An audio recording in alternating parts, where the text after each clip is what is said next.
Hey, good kind people, what is going on? You are checking out an all-new RCWR show dropping for Wednesday, August 4th, 2021. Hump Day! How you guys doing, man? So, I gotta ask you guys because we did do a show Tuesday night. I don't know if you guys were even aware, but it was kind of late when we did it. But we did do a Tuesday night show. We were only talking NWA. So if you guys aren't fans of NWA, okay, well, then you didn't miss anything. But if you didn't know, now you know. And we were testing out some more of some of the new tech stuff. Again, we ain't going to get into all that tech stuff. We pretty much went into it on Monday and Tuesday shows. But I did play the Tuesday show back. And it seems that as far as the audio video sync up, seemed as though that was pretty on point. I would have to kind of rely on you guys. You guys may have a little bit more keener ears, better eyesight than me, but it seemed as though everything was pretty much in sync compared to Monday's show. So I got to ask you guys tonight that's tuning in live right now, you're watching the webcast here, are you seeing me once again sync up audio-wise, video? Is everything matching up perfectly? Sound off. And otherwise, if not, I could definitely try to do some stuff on the fly here. So, look, I got to be honest with you guys, and we don't even need to do a poll about this, although we will definitely, going forward, have more polls be in rotation, because I do love hearing from you guys. I do love the interactions from you guys.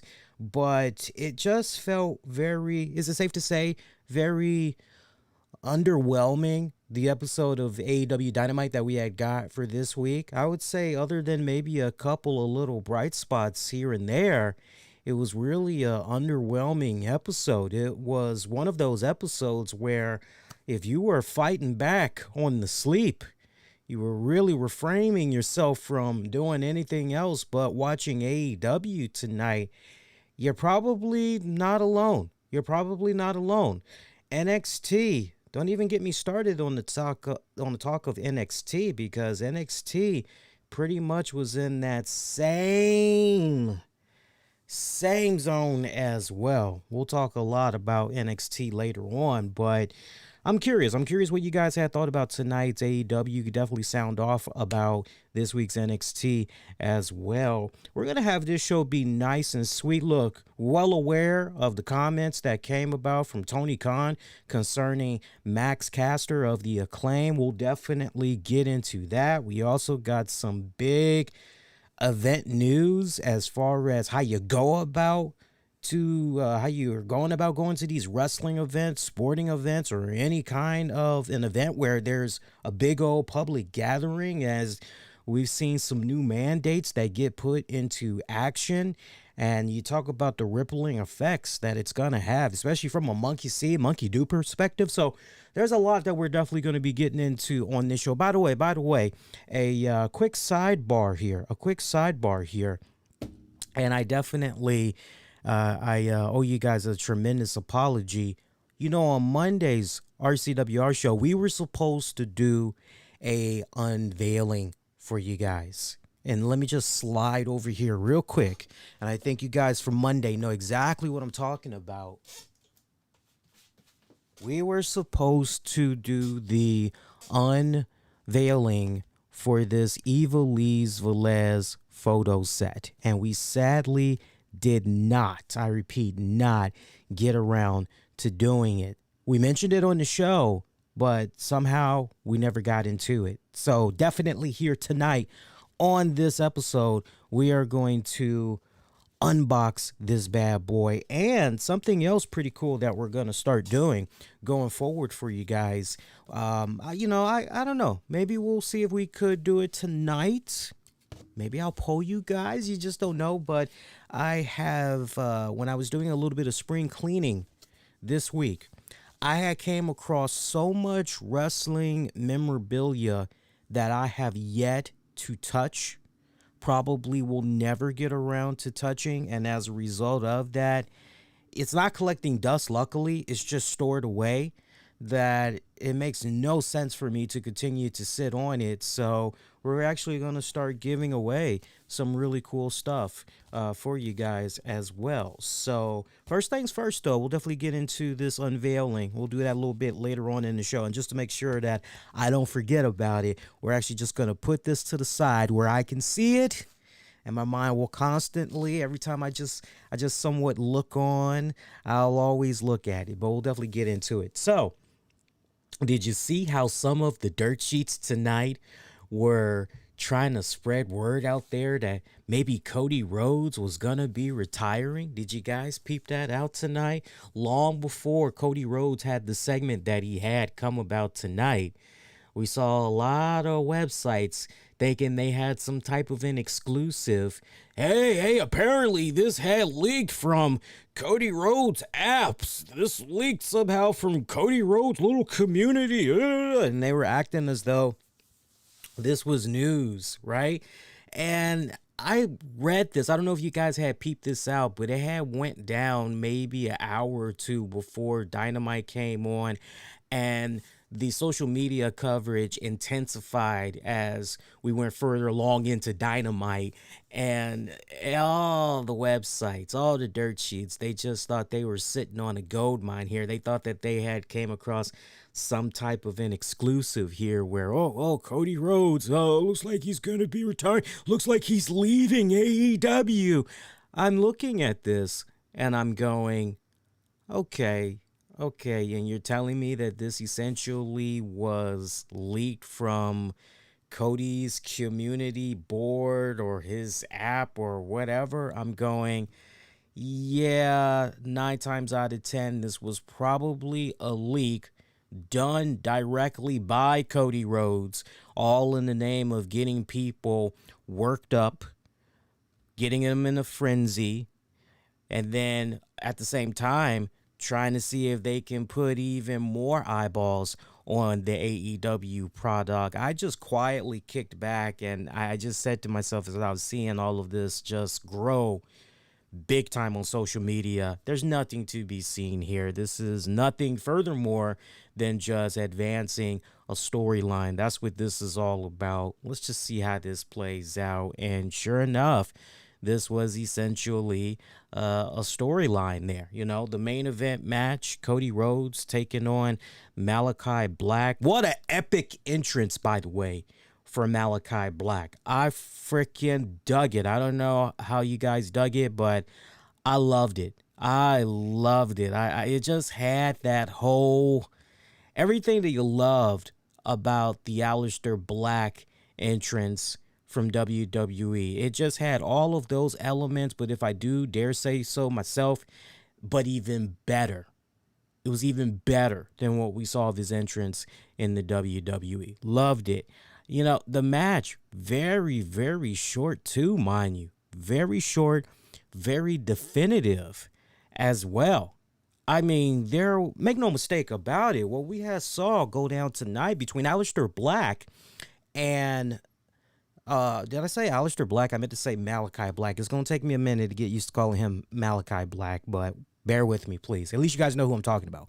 But seeing this Malakai Black and Cody Rhodes match, make no mistake about it, very competitive, but very short at the same time. And you know what?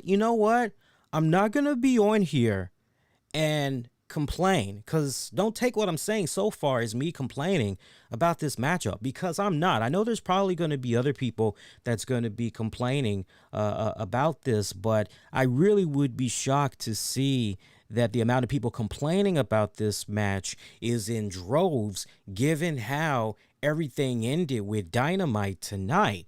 But by the way, shout out to Cody taking that spot, going through the table. That was pretty badass. Like the fact that he took that bump all in the name of getting Malakai Black over and everything. Really trying to make this menacing dark force come off as not only impressive, but also make it come off as if Cody is maybe barking up the wrong tree here. Maybe Cody is finally in a position where he truly has definitively met his match, and there's just no way around this obstacle known as Malakai Black.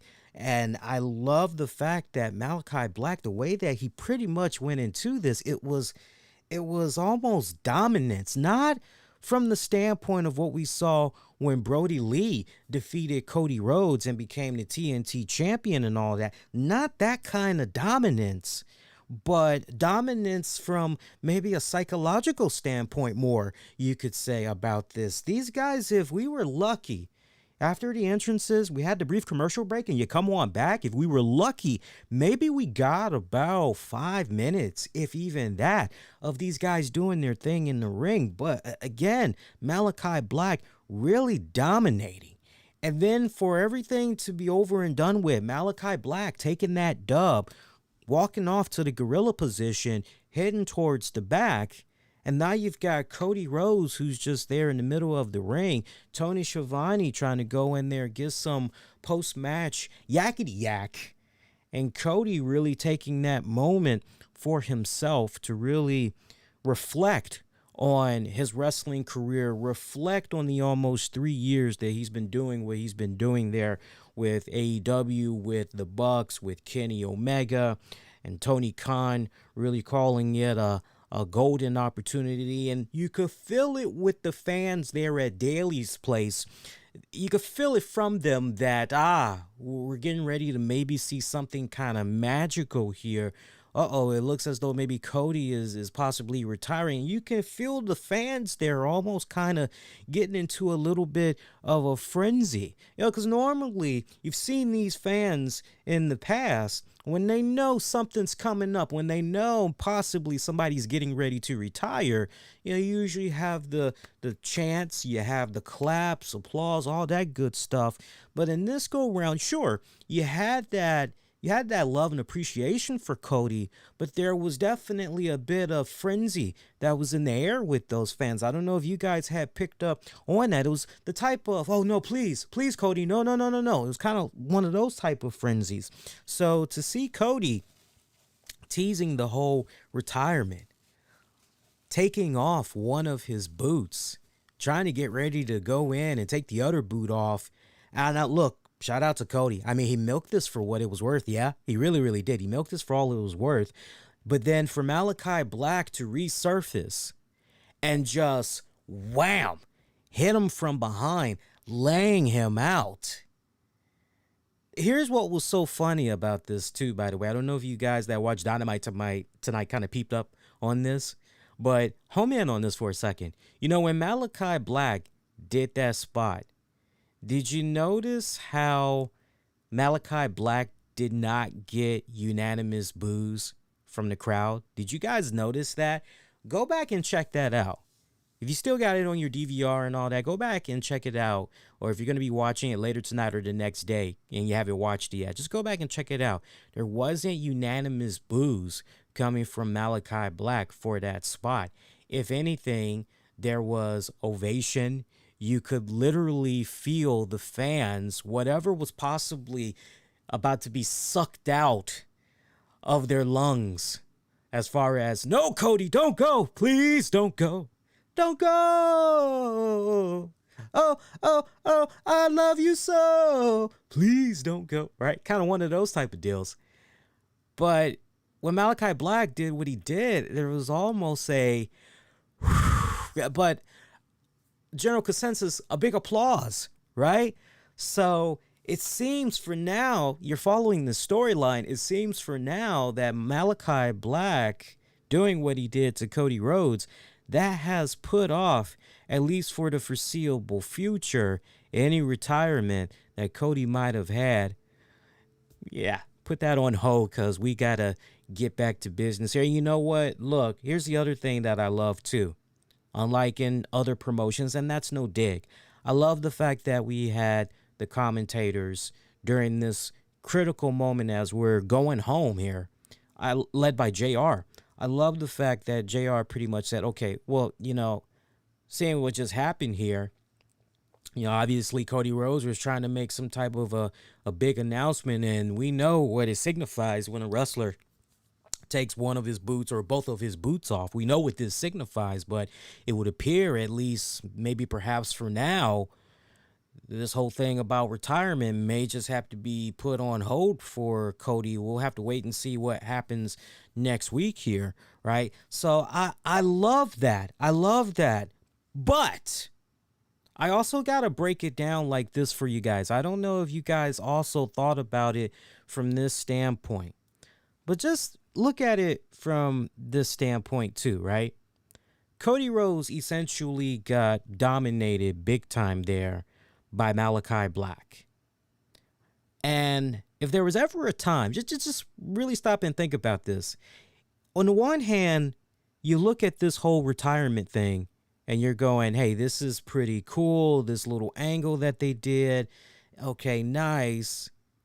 But if you're a stickler for detail, you go, okay, this is a little bit bipolar here, what we're seeing going on. Let me explain. Let me explain without being too long-winded here. Let me explain.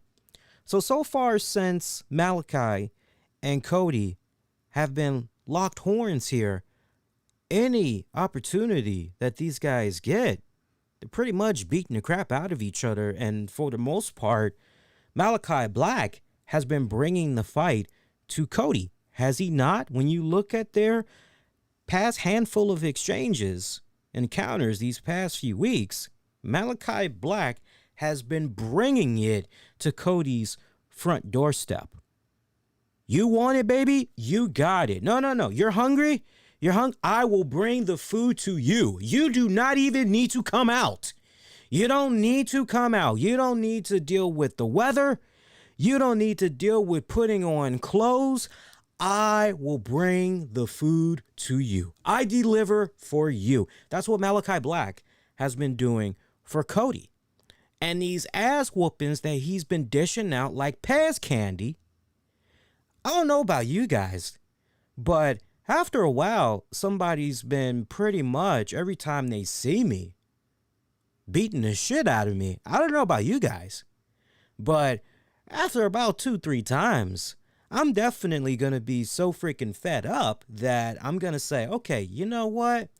Let's fight fire with fire. Next time I see this mofo, I'm pouncing on his ass.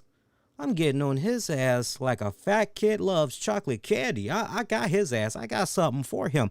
Remember, one of the last times we saw Malakai Black, and you guys can correct me if I'm wrong, one of the last times we saw Malakai Black, he was attacking Cody, who was in pretty much the gorilla position with Tony Khan. Remember that?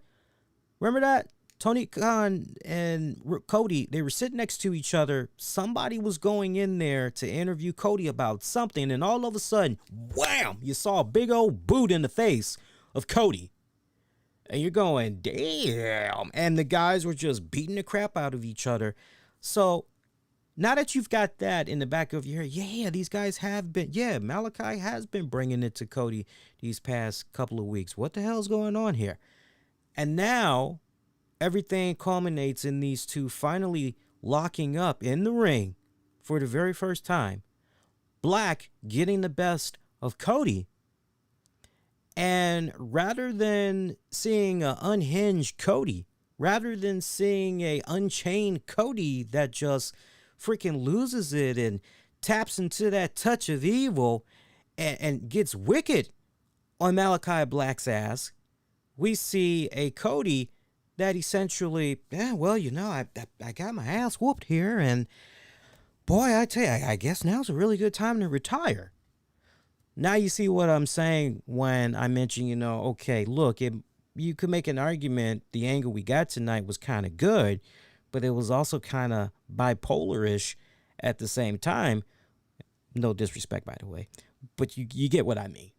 So, yeah, kind of weird right there. But, I mean, seriously, did anybody really think that Cody was going to be announcing his, I guess, departure from AEW or maybe retirement from pro wrestling altogether? Did anybody really, really think that? I mean, shame on you, but you probably don't know no better, so I can cut you some slack to a certain degree. But, look, not for nothing. Make you guys feel even more better.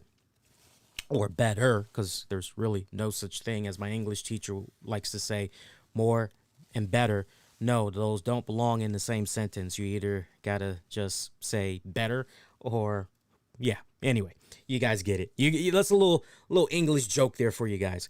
But looking at all things, considering all things, I remember there were some interviews a couple of months back where Cody was asked about his future and everything. And he talked about how he legit saw himself continuing to do what he's doing with AEW in the capacity that he's in for another, couple of years, for another handful of years. He loosely talked about his contract and basically, yeah, am I thinking about a life outside of pro wrestling? Sure, I am thinking about that. Thus, some of the projects that you guys have been seeing of him as of late, non-wrestling related. You also look at that. What's that one show he's got that's on TBS? Whatever that show is. You guys know exactly what I'm talking about. He's one of the judges. Is it the Go Big Show or whatever the hell that name of that show is? See, I don't watch that show. See, but you guys know exactly what I'm talking about.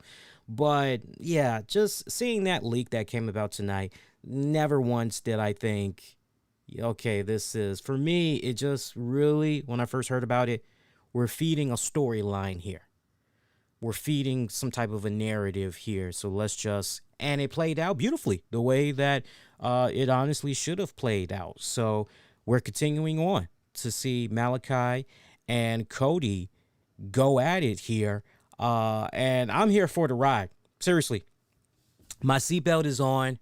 Just entertain me. Of all the things that's been coming out of AEW these past several weeks, the Malakai Black, Cody Rhodes, I find to be the most badass. I find to be the most intriguing. I find to be one that out of all, it's the one that I look most forward to. It's the one that at this point in time, I'm most heavily invested in. I don't know how it is for you guys, but definitely for me. Yeah. Now, other than that nice, cool main attraction that came about on Dynamite tonight, well, everything else was pretty much so-so. So we're gonna say on that note, good night. And no, I'm kidding. I'm kidding. By the way, once again, because I see we got some people that's trickling on in, checking out the stream live. Welcome, appreciate you guys. Can you do me a huge favor? Whether it's just one person, it could be two, it could be three, it could be all of you guys. Do me a huge favor. If your hands are free, that is. Can you go in the chat and can you let me know if the words that's coming out of my mouth is syncing up with the video? If it's syncing up perfectly.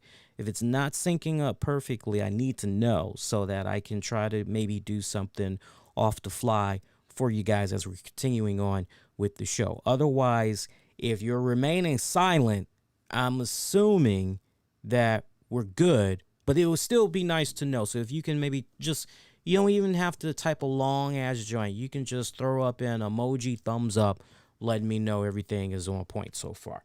Now, one other interesting development that came about from Dynamite tonight. Depends on how you want to take this, okay?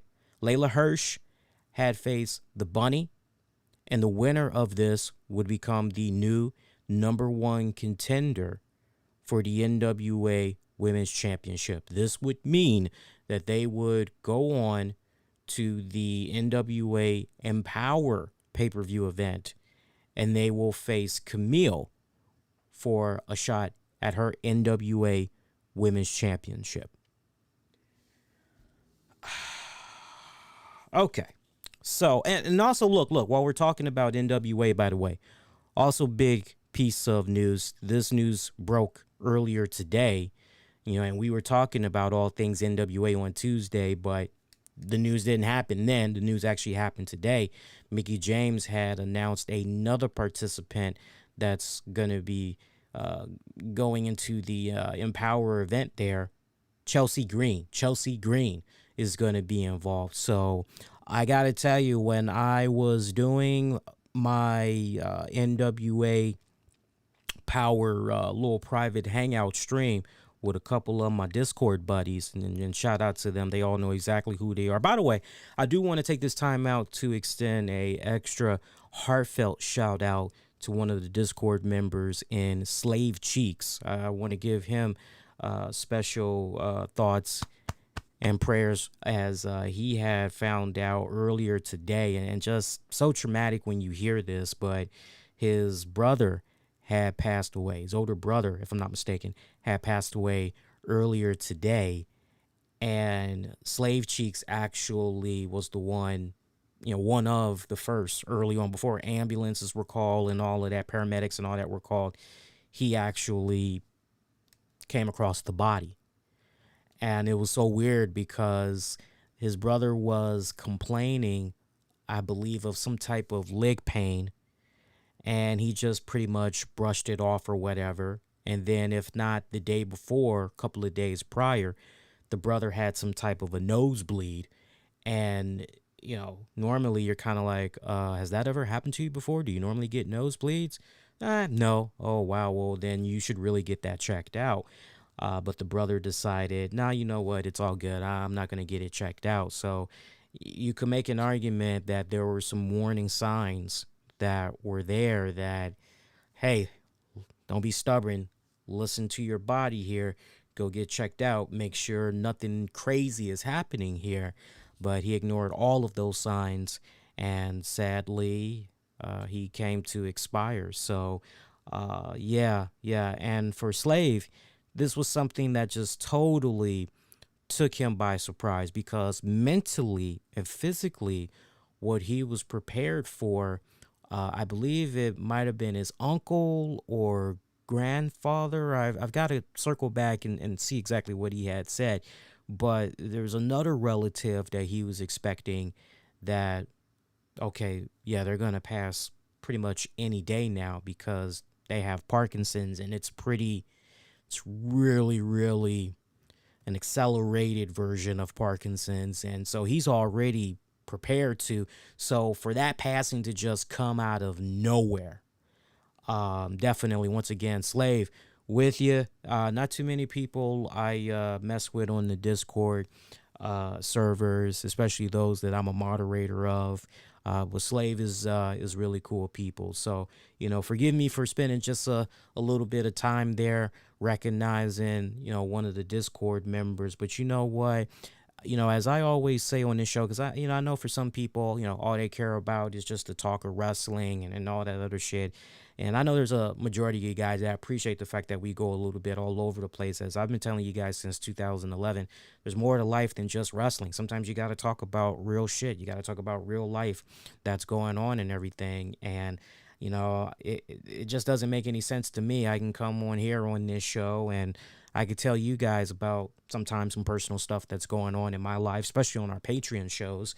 And hell, some of you guys have told me some of your own personal problems that you all, go through and everything. So, it's, as I like to say time and time again, you guys are not alone in whatever is going on with you. And Slave, you're definitely not alone. So Godspeed. I'll say this as we get ready to move along and get back to the talk of Dynamite. Hopefully your lost relative is in a better place, and just know whatever was going on with his body, just as far as pain goes and all that, just hopefully he's in a better place. And I believe everything happens for a reason. Try to remember the good times that you had and not focus so much on the bad. Yeah, that's the best I can say. And of course, once again, anything you need, ear, shoulder, you got it. Don't even have to ask, you got it. So getting back to Dynamite, we were talking about the NWA women's title situation. So again, the Bunny and Layla Hirsch going at it there. Number one contender earning a shot to face Camille for the title at NWA Empower. So Layla Hirsch picking up the dub. Now, I don't know about you guys, but this is kind of one of those, can we be honest? Especially if you've been watching the NWA product and you see how Camille has been built up so far. I mean, Camille, for you guys that maybe don't watch NWA, Camille is this Amazonian type of woman. I mean, sister got mad freaking height. She has got shoulders for days. She's got guns. I mean, this woman is well built. She is very solid in the ring. If there was maybe one vice I'd say she has right now, but it's growing on me in the most positive way. You know, most people are not used to hearing her talk. And now that she has been more and more talkative, she's trying to show more of her personality. For some folks, it's a major turnoff because when you hear her talk, the voice doesn't match up physically to what you're seeing. You're seeing this nice, good, strong, dominating woman who commands such great presence, right? But then when she talks, she has this southern twang that's going about in her voice. And it's almost your brain's just is very combative what's going on in your brain there when you're trying to just translate everything that you got before you, right? But she kicks mega ass, and she has been kicking mega ass down there in NWA for a good minute now. So considering all things that's going on from the NWA front, to see Layla Hirsch, the bunny, and you're going, wait a minute, one of these two women is gonna, it's quite laughable, is my whole point. It's quite laughable. Find me at least one person that's been paying attention to all things pro wrestling. They know everything that's been going on with the NWA promotion. Find me one person that legit believes Layla Hirsch is going to be phenomenal in this match against Camille. Find me one person that actually believes Layla Hirsch has a shot against Camille. And I tell you what, they'll be my special guest co-host for one episode because I want to know what the fuck they smoking. And can I have some shit? Seriously. So you can kind of look at that as a throwaway, if you will. But can I give AEW praise from this standpoint? And I do want to give them praise from this standpoint. I love the fact that Billy Corgan, Tony Khan, they are making this Empower pay-per-view event coming up on August 28th so special. Such a milestone event, so important. And I love the fact that Tony Khan is looking at this and saying, yeah, you know what? We definitely need to get involved in this. We definitely need to, all about the women. It's all about women's wrestling. Yeah, let's do our part and let's chip in. Wherever we can help out, let's go ahead and do that. So I love the fact that Tony Khan has been so receptive to this, and you can almost make an argument too that Tony Khan has been very, very helpful towards the NWA promotion. Dare I say a lot more helpful, and it's been more beneficial for NWA and AEW than it has been for AEW Impact, where AEW is the one that's really benefiting and Impact getting so little in return. Marinate on that. So, good little women's match for what it was worth between Layla Hirsch and the Bunny, by the way. I know Bunny was pretty rough early on, like in previous years, but I definitely can admit she has gotten better in the ring for sure. For sure, she's gotten better. You know what wasn't cool tonight, though? Seeing the spot that came about with Hangman Adam Page getting his ass handed to him by the Elite Squad. I don't know about you guys, but that was just serious buzzkill for me, and I'm going to explain to you the reason why it was such buzzkill for me. The pacing of the show up to this point was tolerable. I do mean that, okay? There wasn't any good, there wasn't any fantastic, there wasn't any awesome. It was just, okay, it is what it is. And that's how it's going to be. It's kind of the flow of the night.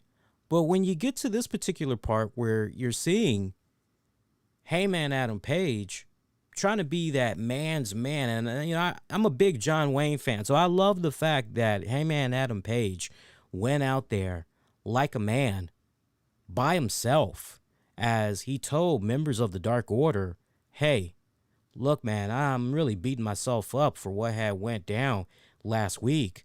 I pretty much had cost you an opportunity to compete for the tag titles there. I pretty much fucked you out of an opportunity. I mean, at this point, as long as the Bucks have those tag titles, there's just no way you guys are ever going to be able to get a shot. And, to say I'm sorry is an understatement. And the way I'm feeling right now, I think maybe it'd be best if we just parted ways. And Dark Order really wasn't happy to hear that. They tried to convince him, everything was all good, water under the bridge.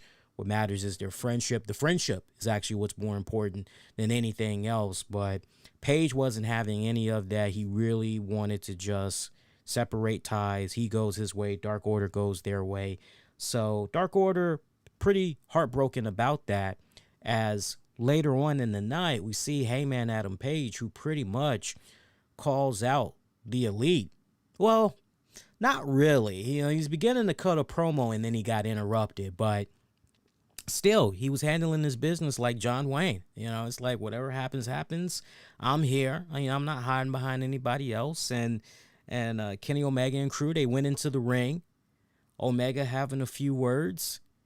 Actually, it was kind of cool how that segment went down, too, because Omega actually was telling Hangman, we marinated all week long on whether or not maybe we should accept you back into the fold, assuming you want to try to get back in good with the Elite. And Heyman just laughed that off, like, no, on the contrary, and just starts wailing on them. So one man here by himself just whooping all of these people's asses as best as he can. Numbers game gets the best of him. We actually see Frankie Kazarian come out. Kazarian gets his ass handed to him by the Elite. Dark Order comes out. They try to come to the rescue, but I believe it was Stu Grayson and maybe Dark Uno. I know Dark Uno for sure, but they pretty much were saying no. He wanted to do this on his own. We got to give him his space.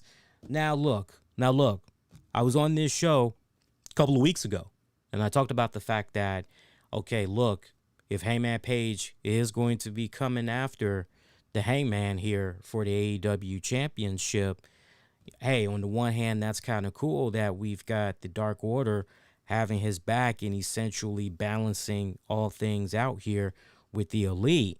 But at the same time, we now got to start pushing Hangman in a position where, okay, now he's going to fight this fight on his own. He's going to do it on his own terms. And he, definitively, make no mistake about it, if he is going to become an AEW World Champion, there don't need to be any controversy involved. He just needs to pretty much be able to do this on his own, was the argument I was putting out there. Go back, check out previous week's worth of episodes, just a couple of weeks worth of episodes, and you'll hear me saying that point and stressing that point a lot. So the fact that we've got this Hangman Adam Page in this position, on the one hand, you're like, okay, this is cool. Frankie Kazarian coming out, because remember, Frankie still is trying to extract that revenge there on them for what had went down with his team-up partner there and Christopher Daniels, who we haven't seen in a relatively good minute and all. But those guys getting their asses handed to them. So pretty good there, but I think where the bitter taste in my mouth really kicked into play was the fact that we got the Elite once again just dominating over an individual. And you just can't help but say to yourself, okay, we're about a couple of weeks away from AEW All Out. I mean, at this point, just kind of reminding myself of the upcoming event, September 5th. Okay, so we're about a month out, and the way it's just been feeling so far, you would like to believe, no, we're still going the Hangman Hangman Adam Page, Kenny Omega route. We're still going that route, but just this weird detour that we're on right now. Make no mistake about it. I feel in my heart of hearts, it is a scenic route that we're taking right now, but there's only but so many times a wrestling fan can see somebody, one of their favorites nonetheless, can see somebody continue to get their ass handed to them that they're trying to feel heavily invested in, that they ultimately would like to see challenge Omega for the championship, possibly be the one to get the championship off of Omega's hands. It's a lot hard to have that fan continue to be optimistic, especially when you're looking, okay, so who's being built up here? What AEW talent, especially from a homegrown AEW talent standpoint, is being built up to the point where they're going to be the ones to go challenge? Who's going to look dominating and getting the one-ups here on the Elite? Who's going to, you feel where I'm coming from? So with about a month out until All Out, we still aren't quite, especially given what had went down on last week's Dynamite. Remember that now, because there was that one match that we had, remember? And the commentators brought up the argument, well, Christian Cage, he's undefeated, and with this loss that Hangman had took, does this mean that Cage now moves up in position? Is he maybe going to be the one that's going to ultimately face Kenny Omega for the title? So we still kind of have this back and forth that's going on here between Christian Cage and Hangman Adam Page. And let's not forget, kind of seemed as though when Christian first came into AEW, really felt as though, especially when you saw early on, oh, wow, okay, so Hangman's getting, okay, all right, so it's going to be Christian. Christian is essentially going to be the one that's going to be chasing after Kenny Omega in the Elite here for that title. Okay, and then that essentially kind of took a little bit of a backseat. You guys remember? So kind of interesting what's panning out. I would imagine during the course of the next, I would say, 2 weeks worth of episodes. So basically 2 Dynamites, 2 Rampages, things should get a lot clearer as far as definitively this is who's going to be chasing after Kenny Omega for the championship.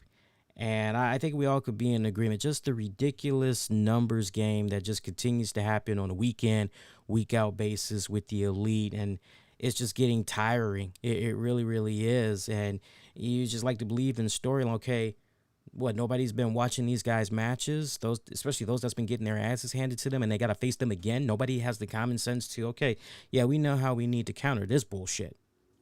Something to marinate on. Just something to marinate on. Hey, you guys doing good? You guys been enjoying the show so far? If you have been, do me a huge favor. Would mean a whole lot. Make sure you hit that like button. You do that, it really helps push our content out there for more eyeballs to check out. Feel free to subscribe as well. Even though I haven't been promoting subscribe that much, I actually see that there's been a few of you guys that's been subscribing across different outlets. So definitely appreciate the love as always. Shout out to those of you that's tuning in via Facebook, via Periscope, via Twitch, via YouTube. Appreciate that as always. All right, a little bit more talk we're going to do for AEW Dynamite, and then afterwards I'll say we'll go ahead and we'll do the unveiling of these Ivelisse photos and then from there we'll go into just a couple of little headlines, and then we'll get into some NXT and all that. I think after we get done with the Ivelisse unveiling, we'll definitely get into the whole Tony Khan, Max Caster joint, okay? Because I definitely want to sound off about that for you guys. Not much more to talk about with Dynamite. I know we're kind of stretching this out a little bit. It really was an underwhelming episode. I'm only telling you guys some of the joints that really caught my eye the most, that had me the most curious, most interested in and everything. As for the most part, this episode was just, it's kind of like one of those type of deals, right? I particularly found episodes of Deadly Women to be more entertaining than what we got with tonight's Dynamite, and I'm not bullshitting you guys. Now, I did actually enjoy how Dynamite opened up with Chris Jericho during his third labor against Juventud Guerrera. That was actually pretty damn good. You know, Juvi looked exactly how I thought he was going to look. He looked exactly how I thought he was going to look. And I think he's aged rather well for a guy that's in his mid-40s. I felt that he aged pretty damn good. The match, on the other hand, can I be honest? I mean, you guys know by now. I mean, especially you've been checking me out on a regular basis. I know you guys like checking me out for the honesty. Look, you know I don't try to sugarcoat shit for you guys. When everything is clicking and banging, I give praise where it's due, and then I also give praise. You know, I give that praise where it needs to be given, but also I give criticism where it needs to be given, right? I really did not enjoy this match. I gotta tell you, it's interesting because I think of these two names on paper from last week, and if I'm not mistaken, I believe I even said on the show from last week, should be a good match. You know, this to me just reminded me, I'm going to tell you exactly what this match reminded me of. No bullshit. This match reminded me a lot like two uncles that are at a backyard barbecue. And one uncle is going, man, I tell you what. The Temptations were the absolute fucking bomb when they had David Ruffin doing the lead. And then you got the other uncle that pretty much gets up and he's like, wait a minute. I know you didn't just say David Ruffin. David Ruffin better as the Temptations lead singer. I know you. The hell you talking about? What you smoking? Everybody knows that when it comes to the Temptations, the person that was best as lead singer was Dennis Edwards. And you got the other uncle. Nah, man, I'm telling you, David Ruffin. And the other uncle, I'm telling you, Dennis Edwards. And then they just do this lame ass fight. And they just look so physically tired. They ain't even done nothing yet. They ain't even hit each other. You know, they going around in the circle and, you know, and they just, you know, okay, maybe it wasn't as bad. The match wasn't as bad but you get the point that I'm making. You know, if it was Jericho and Juvi from maybe 5-7 years ago, okay, sure, without a shadow of doubt, sure, this probably would live up to what we remember years prior, especially seeing these guys lock up years prior.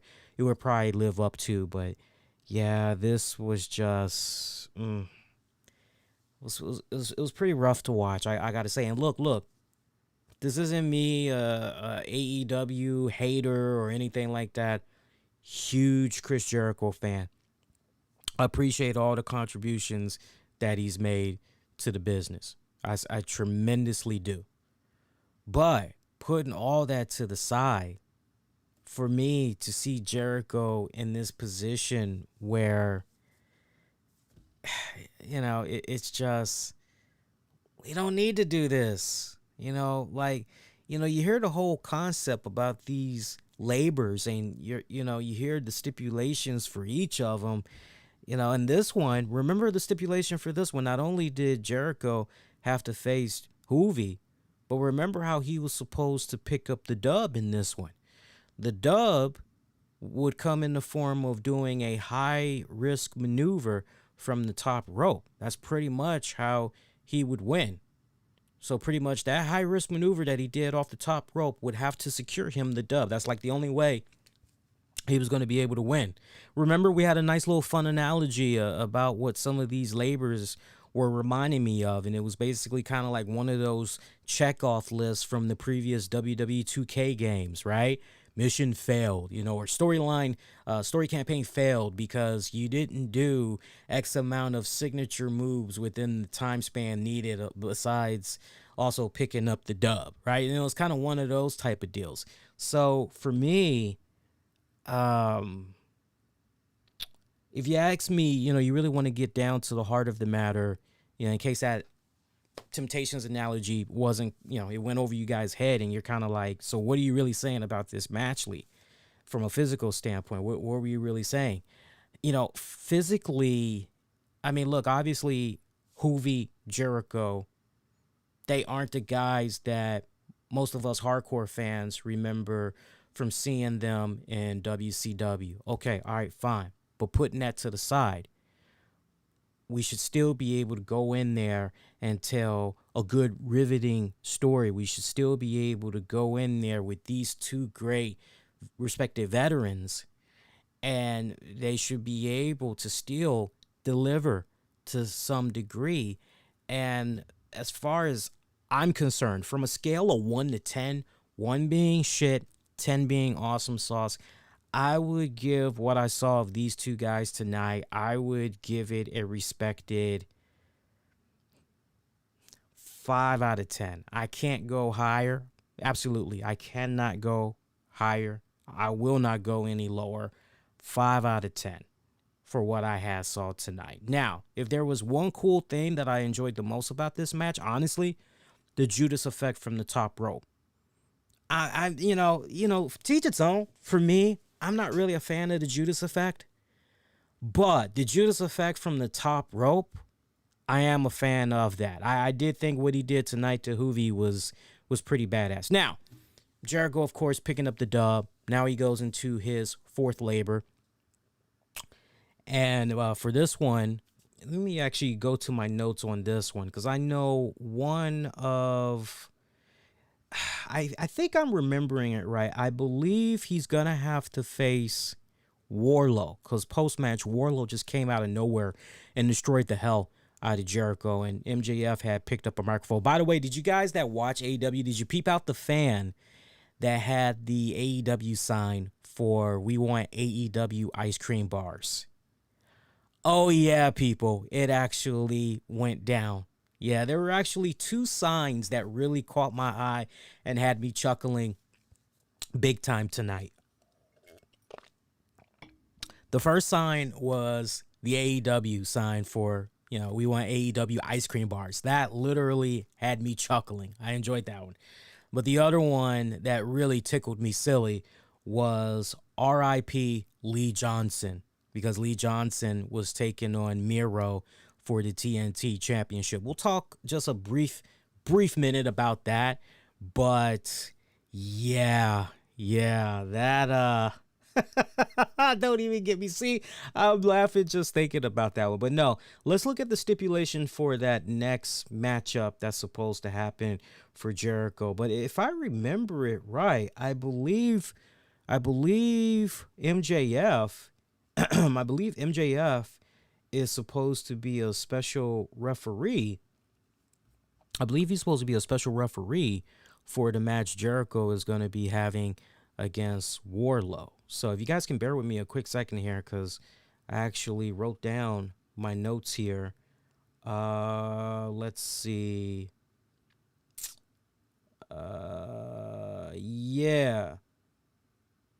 Yeah. Let me see here. Yeah. From my notes here that I had took down while watching the show here, looks like it's going to be Jericho taking on Wardlow, and MJF is going to be a special guest referee. At least the way it kind of came off. So I could be wrong on that one, but we'll wait and see. If I got that wrong by any stretch, you guys let me know in the chat. But at least that's the impression that I had came away with. By the way, let me give another set of props where it needs to be given. Shout out once again to AEW for having Andrade speaking just extremely briefly backstage. Good, smart shit right there. I think, honestly, for the foreseeable future, as far as Andrade in the middle of the ring, talking in front of a live crowd, in English nonetheless, you're not going to see that happen. And we talked very passionately for the reasons why that does not need to ever happen again, because it really puts him at a disadvantage. Go back maybe about 2 weeks, and we talked about it here on the show. What to say about Lee Johnson taking on Miro? I mean, that pretty much was a straight up squash match when it was all said and done. It was funny too, because as I was watching this in the Discord, some people brought up the question, why? Why is Lee Johnson in this position? What exactly has he done to get this match against Miro? How does this make any sense? Was on the minds of a lot of people here. Hey, my best answer that I can give, there was a quota that needed to be filled. Who else are you going to feed to Miro? That's my whole argument. The second match for Dynamite was actually pretty good. Jon Moxley taking on Eddie Kingston, Darby Allin versus 2.0, Danny Garcia. This was very surprising to me because 2.0 pretty much Everrise, or The Show.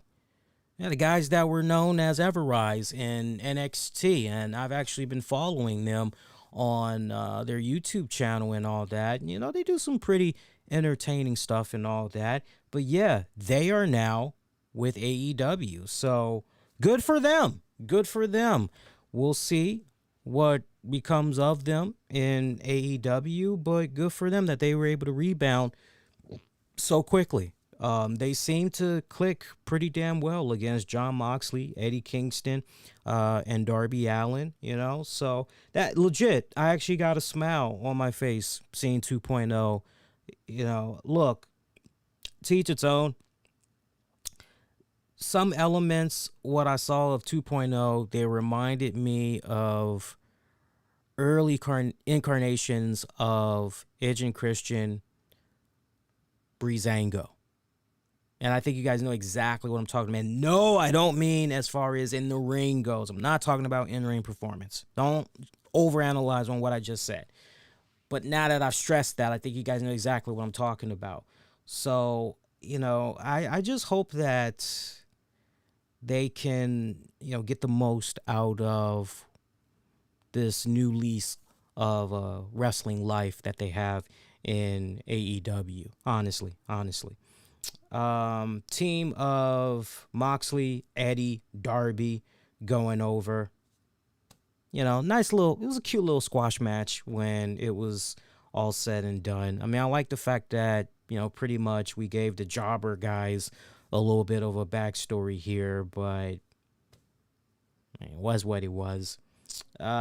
See, other than that, for me, the most hilarious moment of the night. So remember last week on Dynamite, we had the controversial segment there with Jericho and Nick Gage and the pizza cutter. Go to commercial break. Domino's all triggered.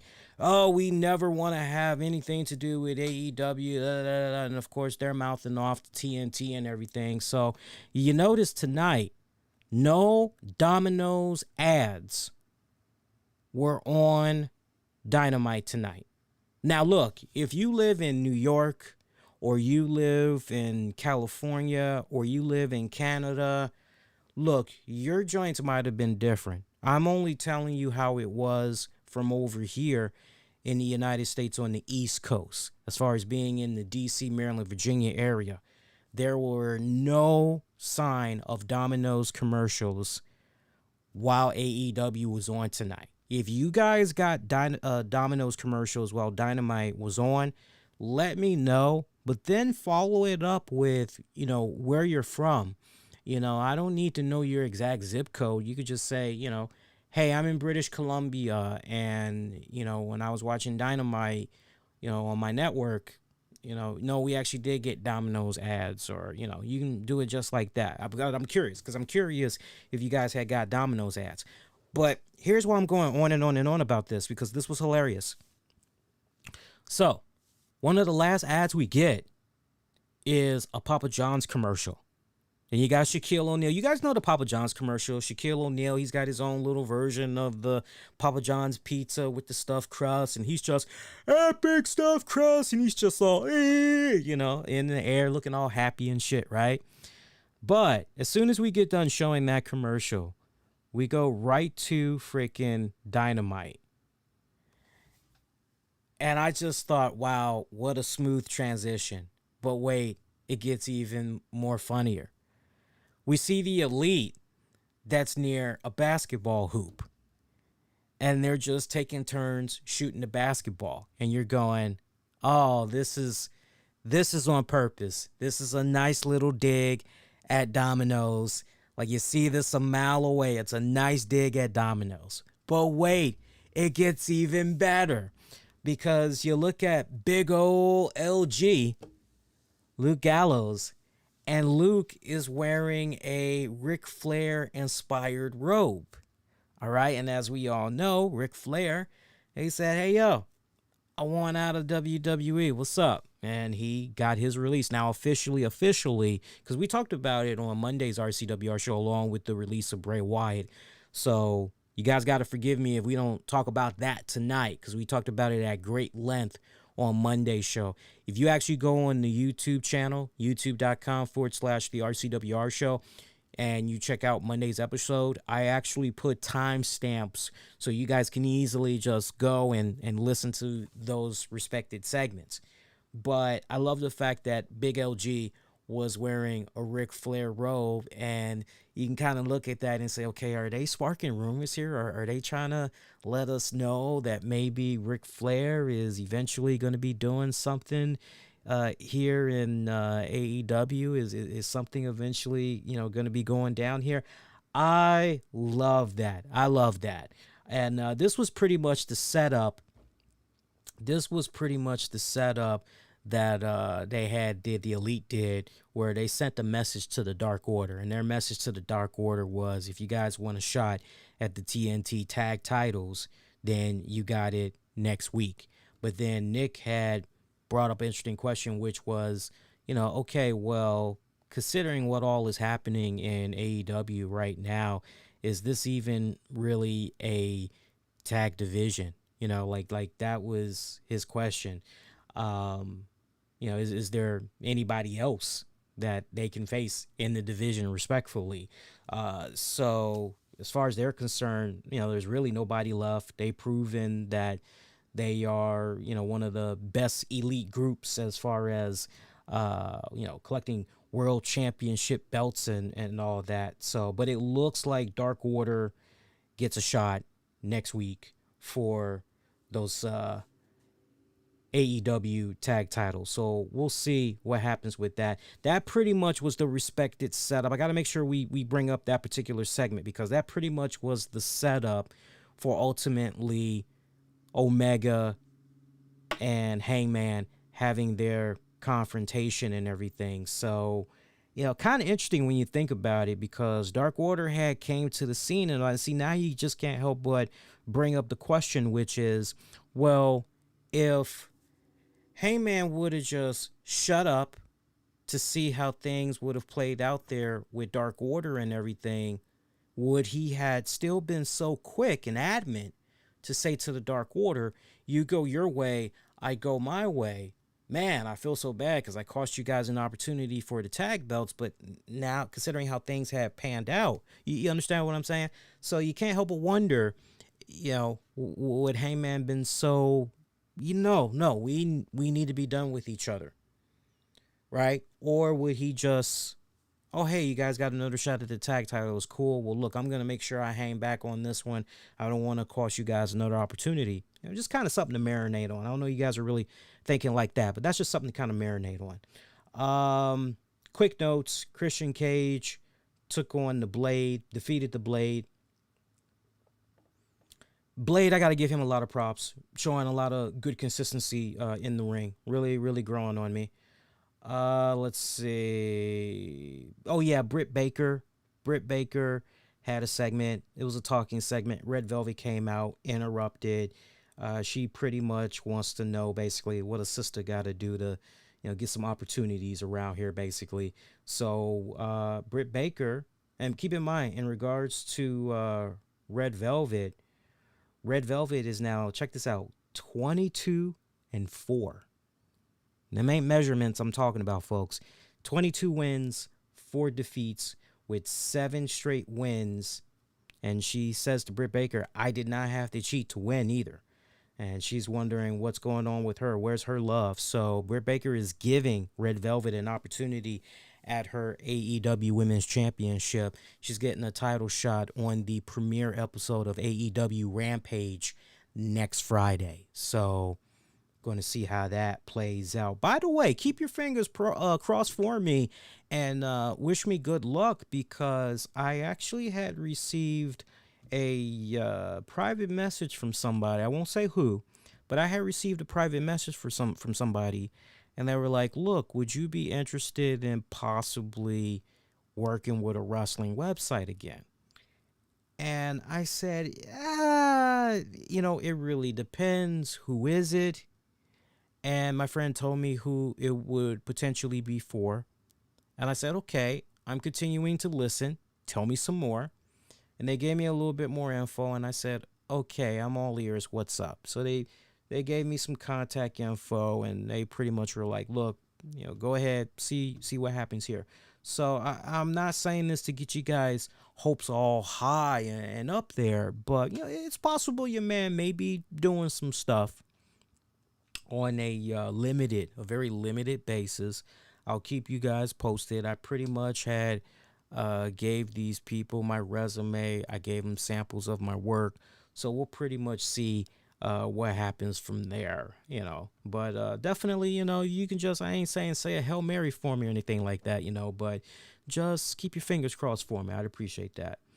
Let's see. Other than that, just thinking about some other stuff that happened on Dynamite tonight. I think we're pretty much good, honestly. Let me just check my notes here. I think we pretty much got everything that was really worth talking about. If there's something particular on Dynamite you want me to spend maybe a quick thought on, really nothing else comes to mind. But if there's something you want me to talk about, you can sound off in the chat. But pretty much 6 matches is what we got tonight when it's all said and done. Let me look here.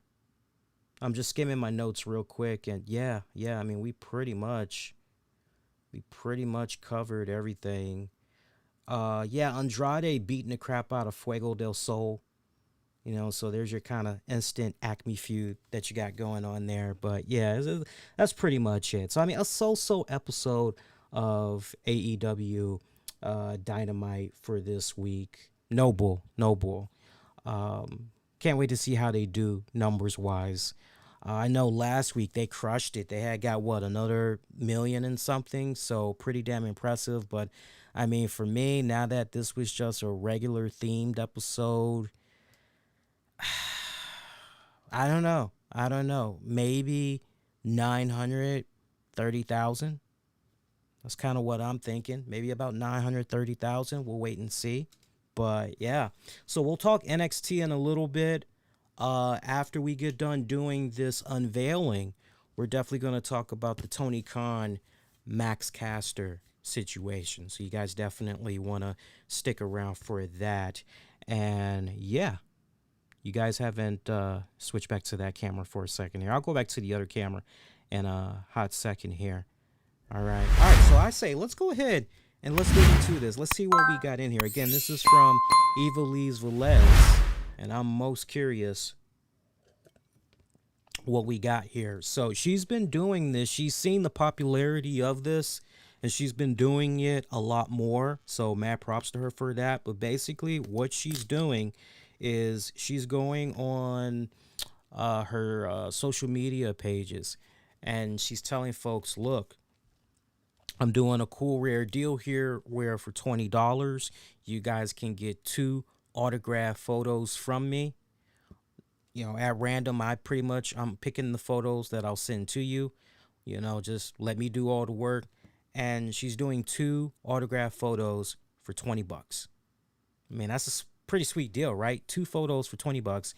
And pretty much she's got it all set up where you pretty much go on PayPal and you pretty much send her the money that way. And you pretty much in a little comment, little note section, you're letting her know exactly how you want it to be made out or any personal message you need to get to her and all that. So like in my particular case, when it came to these photos, in my particular case, if you guys remember, I had a really bad experience with my mail from, I'm drawing a blank right now. You guys got to forgive me, from Selena de la Renta. And I had got some autograph photos from her. And the first batch of photos that came, they had got damaged because my mailman, who was an absolute dumbass, had decided, no, I'm just going to go on ahead and take the envelope, and even though it says fragile, don't bend, all this other shit, he decides to ram it into my tiny mailbox.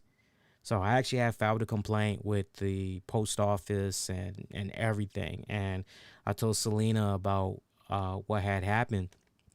And she said to me straight up, she said, okay, well, look, if you happen to order again, make sure you utilize that little note box. Tell me to put it in a box and I'll put it in a box. I will actually put it in a box for you. So I actually did end up putting in another order. Sadly, she did not read my notation, but luckily that batch of photos that came was on point. It was on point. So in the case of Velez, I said in the little note comment section, hey, my mailman has been really stupid. Can you put the photos in some type of a box to force the mailman to not put it in the mailbox, but to instead drop it off physically on my front doorstep? And this is pretty much how she had put it, pretty hard. And I tell you what, I think the combination of this and the complaint I filed online with the post office, I think they eventually touched base with the mailman because this was actually on my doorstep. So pretty good condition. All right, so let's see what we got here. So yeah, you guys are interested, just, like I say, just go on her social media. If you follow her on the Instagram, the Twitter, you'll always see her promoting the hell out of this. You can't beat that. 2 autograph photos for $20. Good shit. Okay, let's see what we got here. All right, and that looks to be it. All right, cool. Oh, wow, cool. Oh, she's a sweetheart. I said to her, I said, look, you could either do to the RCWR show or you could do it for Lee, make them out to Lee. So she actually did one each. All right, so here's the first one. Let me see. Let's get a good look here. Here we go. Let me back it up here. Yeah, back it up like that. All right, so there you guys can actually do it this way. There we go. And now let me bring it in a little closer. All right, bow to none to RCWR. Yeah, that's nice. That's pretty badass. And then let me switch to the other camera real quick so you guys can see a little better. All right, let's switch to the other camera here. All right, a little bit of glare, but that's all right. So that's kind of cool.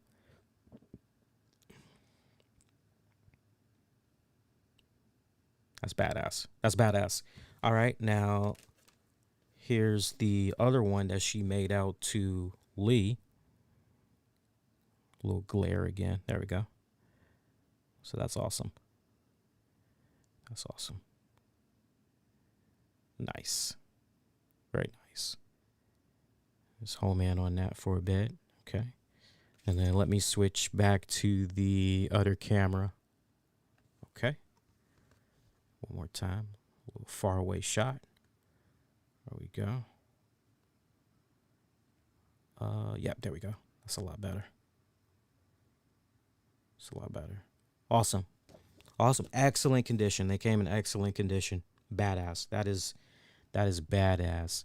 All right. And I'm definitely going to make sure we show this part of the show to Ivelisse. I got to make sure we also take like a screenshot or something too. So Ivelisse Velez, thank you so much. And once again, and, you know, just a friendly reminder, I'm not saying this, you know, so don't be rubbed the wrong way when I say this, but as I had said to Ivelisse, I said, you know, hey, it was a huge honor to interview you some years back. Nice to see you're still out there. You're kicking ass.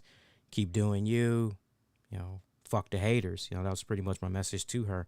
And yeah, if you guys never did check out the interview I did with her some years back, go check it out. It came about during the time where I think this was probably back when I was really big into covering the Shine wrestling promotion. So I think at the time I interviewed her, give me a second.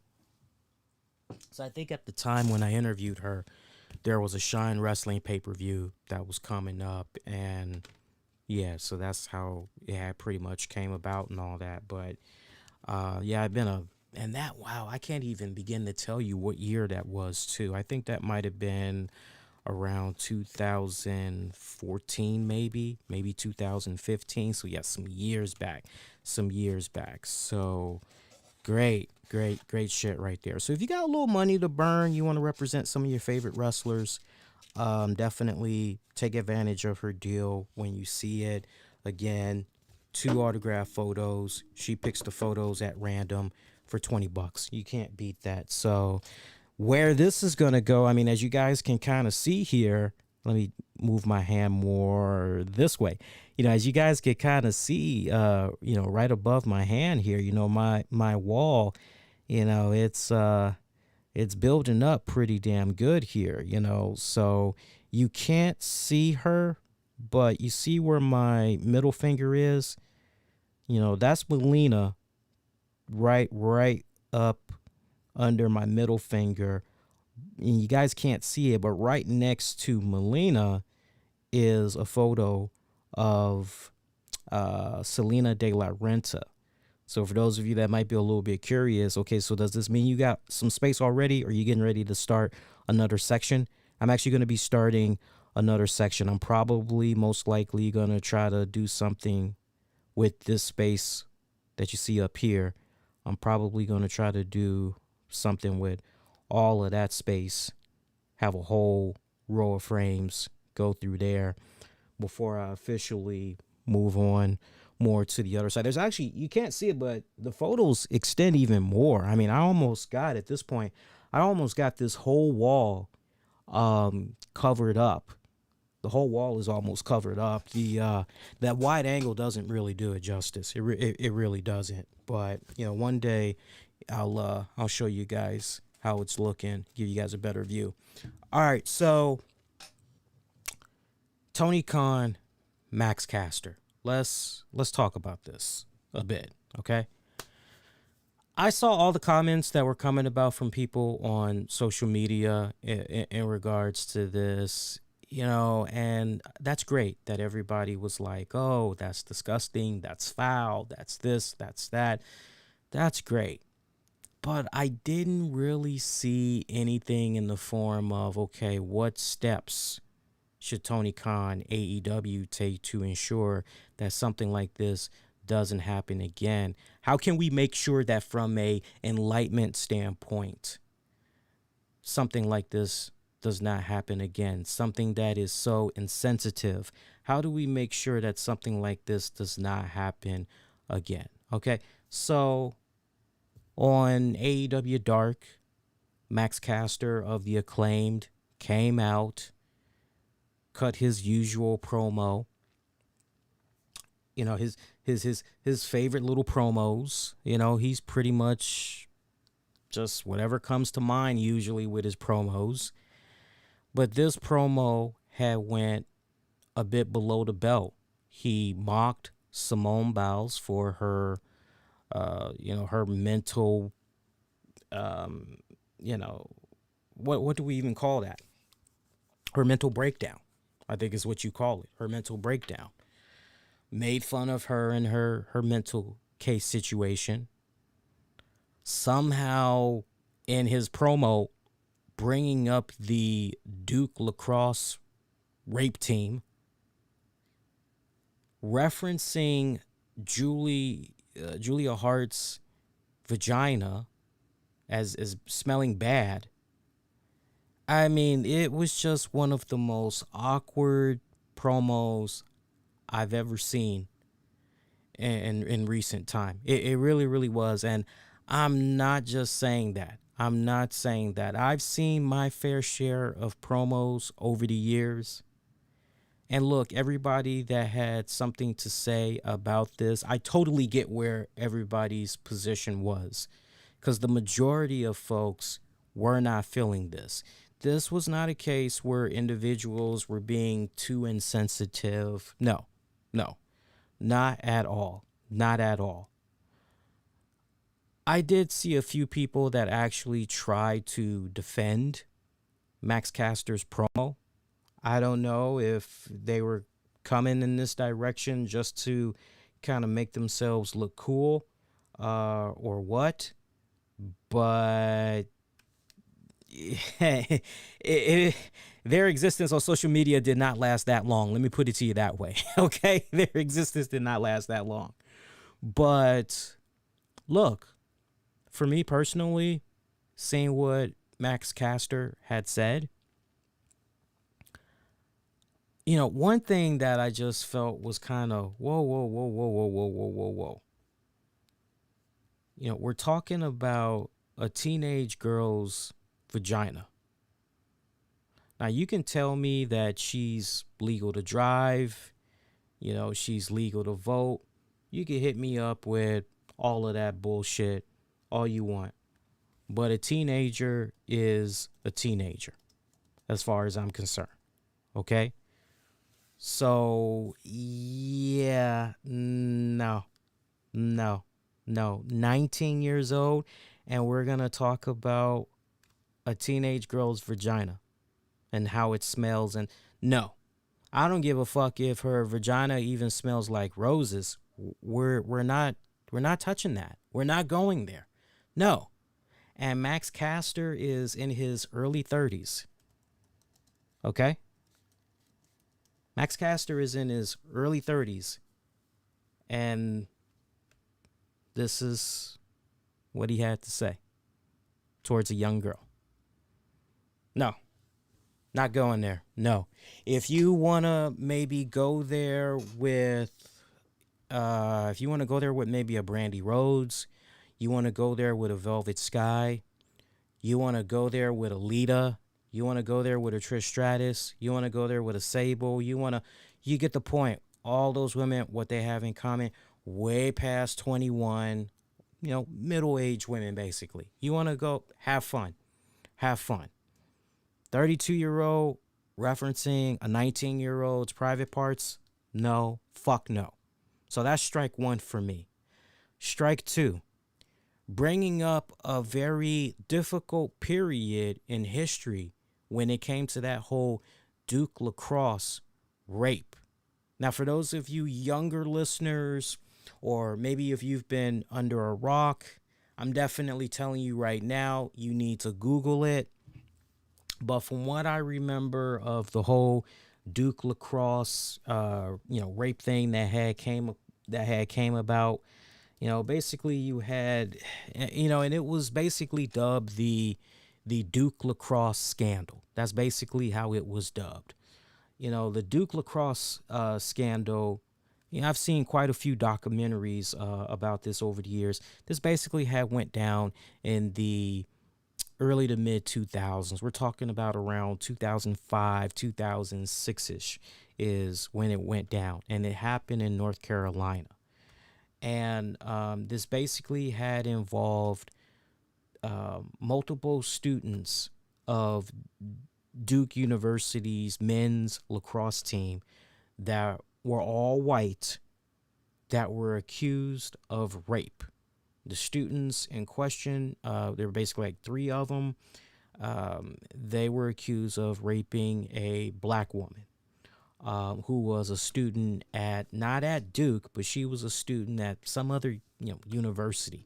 Okay, so this was crazy. This was crazy because I remember in real time when this had went down, it has sparked so much of a race debate. It also had brought up a lot of discussion on sexual abuse, on sexual violence. There was definitely heavy media bias. You know, you're supposed to be unbiased when you're in the media, but man, any of the media outlets that you had checked out back then, they were going in the direction of really, really doctoring up, you know, really being pro victim. They were painting the hell out of those three white boys to be the most evilest, despicable pieces of human waste you've ever seen before in your entire life. Okay? That's how this was panning out. And ultimately, in the end, when all was said and done, all the charges against those three lacrosse players, all the charges were dropped. The attorneys that were representing the three boys, no, these boys didn't do it. You know, they're innocent. You know, nothing had happened. But ultimately, all the charges were dropped against these respected players.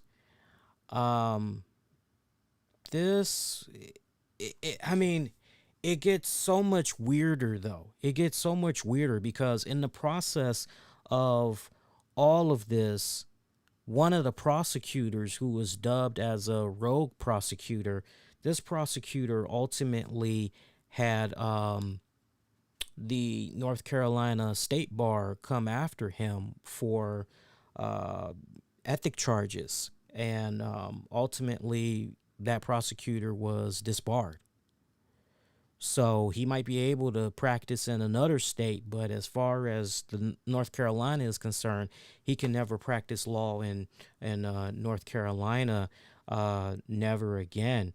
There was also, if I remember it correctly, I think that same prosecutor that got disbarred, he served 1 day in jail for lying about the sharing of DNA tests, basically. It was a whole lot of controversial shit that had went down. The police department, they came under investigation as well.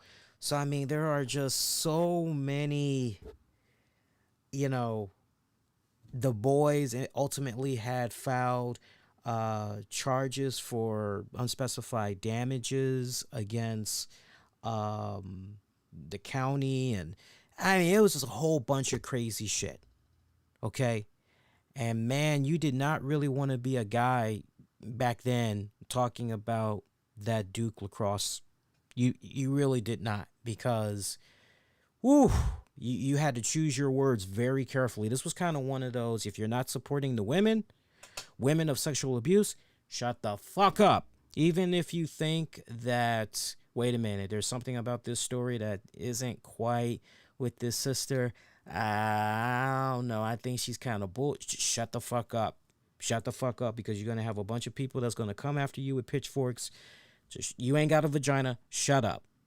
So, you know, that's still a pretty sensitive topic to bring up for some people, you know, to this very day. Because, yeah, that girl who claimed rape, you know, it turns out she worked as a stripper, you know, while she was in school at the same time. You know, this is a practice that, you know, you hear of a lot of students that's doing this. Whatever they can do to pay the bills, even if it means they got to do OnlyFans or whatever, whatever they need to do, they will fucking do it, right? So weird. This was weird because after all of that had went down, and I got to make sure I stress this, and don't worry, I didn't forget about Max Caster, but I'm giving you guys that never researched this whole thing, I'm giving you context to really understand. And at this point, hopefully you guys are kind of going, why the fuck is Max Caster even bringing this shit up? Exactly. That's the whole point. Especially given the fact that,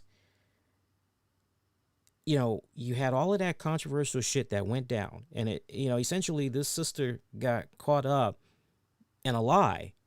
But wait, it gets more. About 5 years after that, like rewinded or fast forward to 2010, she was arrested on charges of attempted murder of her live-in partner. She was convicted of contributing to the delinquency of a juvenile, to personal property, and resisting a public officer. She was found guilty in 2013 of second-degree murder after she stabbed one of her boyfriends, who died 10 days later. She argued that she acted in self-defense, fearing that the man would kill her, and she was sentenced to 14 to 18 years in prison. So she's still in jail as we speak. Okay, she's still incarcerated. Yeah.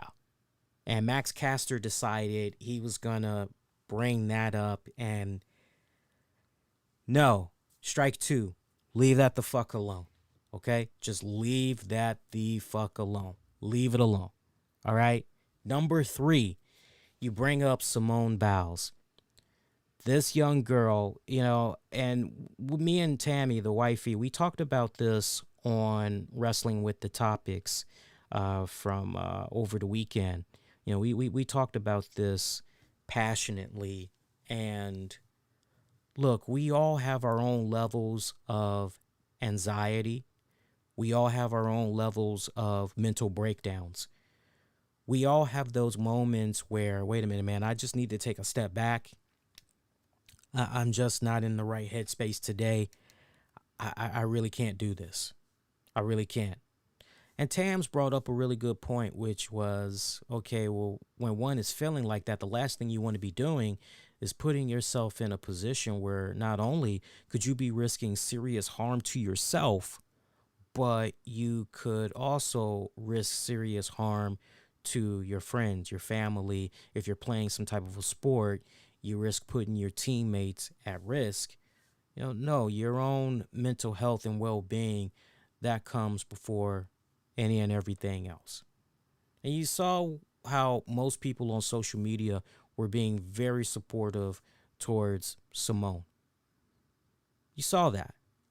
Lord knows, you know, how many times out of the year, you know, we always see on social media, hey, mental health, mental health, mental health. Yeah, man, you know, learn from what happened with Chester Bennington. Learn from what happened with Chris Cornell. Learn from what happened with Robin Williams. And yeah, man, don't go down that path. Man, learn what happened with Anthony Bourdain. Yeah, man, don't go down that path, man. Mental health, mental awareness. Yeah, got to stay on top of it. Got to make sure you're talking to people, because silence is the deadliest killer. All this shit. All this shit. But there were a few people that were in the woodworks that were making fun of the fact that Simone decided she was going to set out a few games, and people, you know, they took their little jabs, and they didn't quite understand, well, she's making all this money and blah, blah, blah, blah, blah, blah, blah, blah, blah, blah, blah, you know, whatever. But Max Caster decided that he was going to bring up Simone Biles and her mental health problems. Strike 3. Okay, so I mean, you ain't going to win that. You ain't going to win that. Now, everybody is talking about how disgusted they were seeing all of this shit go down. But yet, the compass, home in on the compass in the direction of where all the anger, all that frustration, where it really needed to go, where it counted the most. It's a combination of two things. And we'll get to Tony Khan in a minute. And I have a lot of praise to give to Tony Khan in a hot minute here. But look, everybody that was saying what they were saying on social media and all that, right? Oh, this was disgusting. Oh, this was this. Oh, this was that. All this, right? Number one, you really should have been pointing that compass of everything that's good and bad, you know, that morale compass. You really should have been pointing that in the direction of the fans that were there in attendance. Because those fans that were there in attendance, when it counted the most, when it counted to them letting their voices be heard, you didn't hear unanimous boos for Max Caster. And I'm not talking about the type of boos where, man, you got up under that city's skin. You got up under that town's skin. Oh, man, this is a good, hot crowd that you're performing in front of tonight. No, I'm talking about that kind of crowd that can be so disruptive. So disruptive that there's just no way you can continue on with the show. There's just no way you can. And, I know a lot of people were bringing up the whole AEW fan code of conduct. The AEW fan code of conduct. For those of you that don't know what I'm talking about when I bring up the AEW fan conduct, because I saw a lot of people were bringing this up and they were trying to, imply, well, wait a minute, why wasn't this applied to freaking Max Caster? Why isn't this applied to the AEW talent? Let me talk a little bit about that AEW fan code of conduct. So this has been happening since a couple of weeks now. Within recent weeks, this is something new that has been happening. And basically, before Dynamite, officially starts, there's like this little graphic that pops up on the screen. And it pretty much gives a rundown to fans in attendance on how they need to be behaving themselves while watching the AEW product. And this isn't long or lengthy, so just bear with me here. It basically states the following. AEW fan code of conduct. Obscene or offensive gestures, signage or clothing, including the use of such language or gestures concerning a person's race, ethnicity, color, gender, religion, creed, disability, age, sexual orientation, gender identity, expression, or national origin. Interference with the progress of the show, including throwing objects onto or entering the ring, failing to follow instructions of law enforcement, guest services, or security personnel, any conduct deemed inappropriate or dangerous to fans, talent, or staff, damaging the venue or personal property. Okay, this is an image that you've probably seen a lot of in circulation today because it really had picked up a lot of steam. And, most people were kind of acting as though this was, really something new that just rolled out tonight. But apparently this has been quietly rolled out for a couple of weeks now. This isn't anything new. This has been in effect for a couple of weeks now. Now, all that being said and done, okay, if we're going to hold these fans to this conduct, then surely we should be able to hold the talents to this AEW code of conduct as well. Now we bring in Tony Khan. So Tony Khan, originally it was so funny too because it was hilarious seeing a lot of people that were throwing Tony Khan under the bus. A lot of people were already talking about boycotting AEW and all this other shit. So how did we get to this point? How did we get to this point of what all had went down here? Let's keep in mind that when this AEW Dark episode came on, I mean, this was essentially our Jim Cornette bucket of chicken in Africa. You remember that NWA episode? This was our version of that, basically. By the way, I can't wait to hear what Corny has to say about this, because boy, that's going to be a beautiful hot take. I can tell you that right now. But let's see if we got this straight. So you've had this episode. Whoever was in charge of producing, and then just, all right, you got all of this content. Now it's time for you to edit. I'm just trying to understand. Number one, who was the person that was in charge of editing this week's episodes of Dark? Because to allow something like that to make the final cut, Look, I know a thing or two about video editing. Lord knows I have done my fair share of video editing for years. For years. I'm not no Martin Scorsese when it comes to video editing, but I've been editing videos for well over 10 years, enough to know that, okay, I'm well aware audio wise of what all was said. And as I'm running that audio through and I'm making sure that the audio is syncing up with the video, I've had my share of, I come across something and I go, okay, you know what? We really, really should not be bringing this particular topic up right here. Maybe we can kind of crop this out and maybe we can kind of go in a different direction here. Let's cut this out and then let's splice this in and then we'll merge this together. You know enough, right?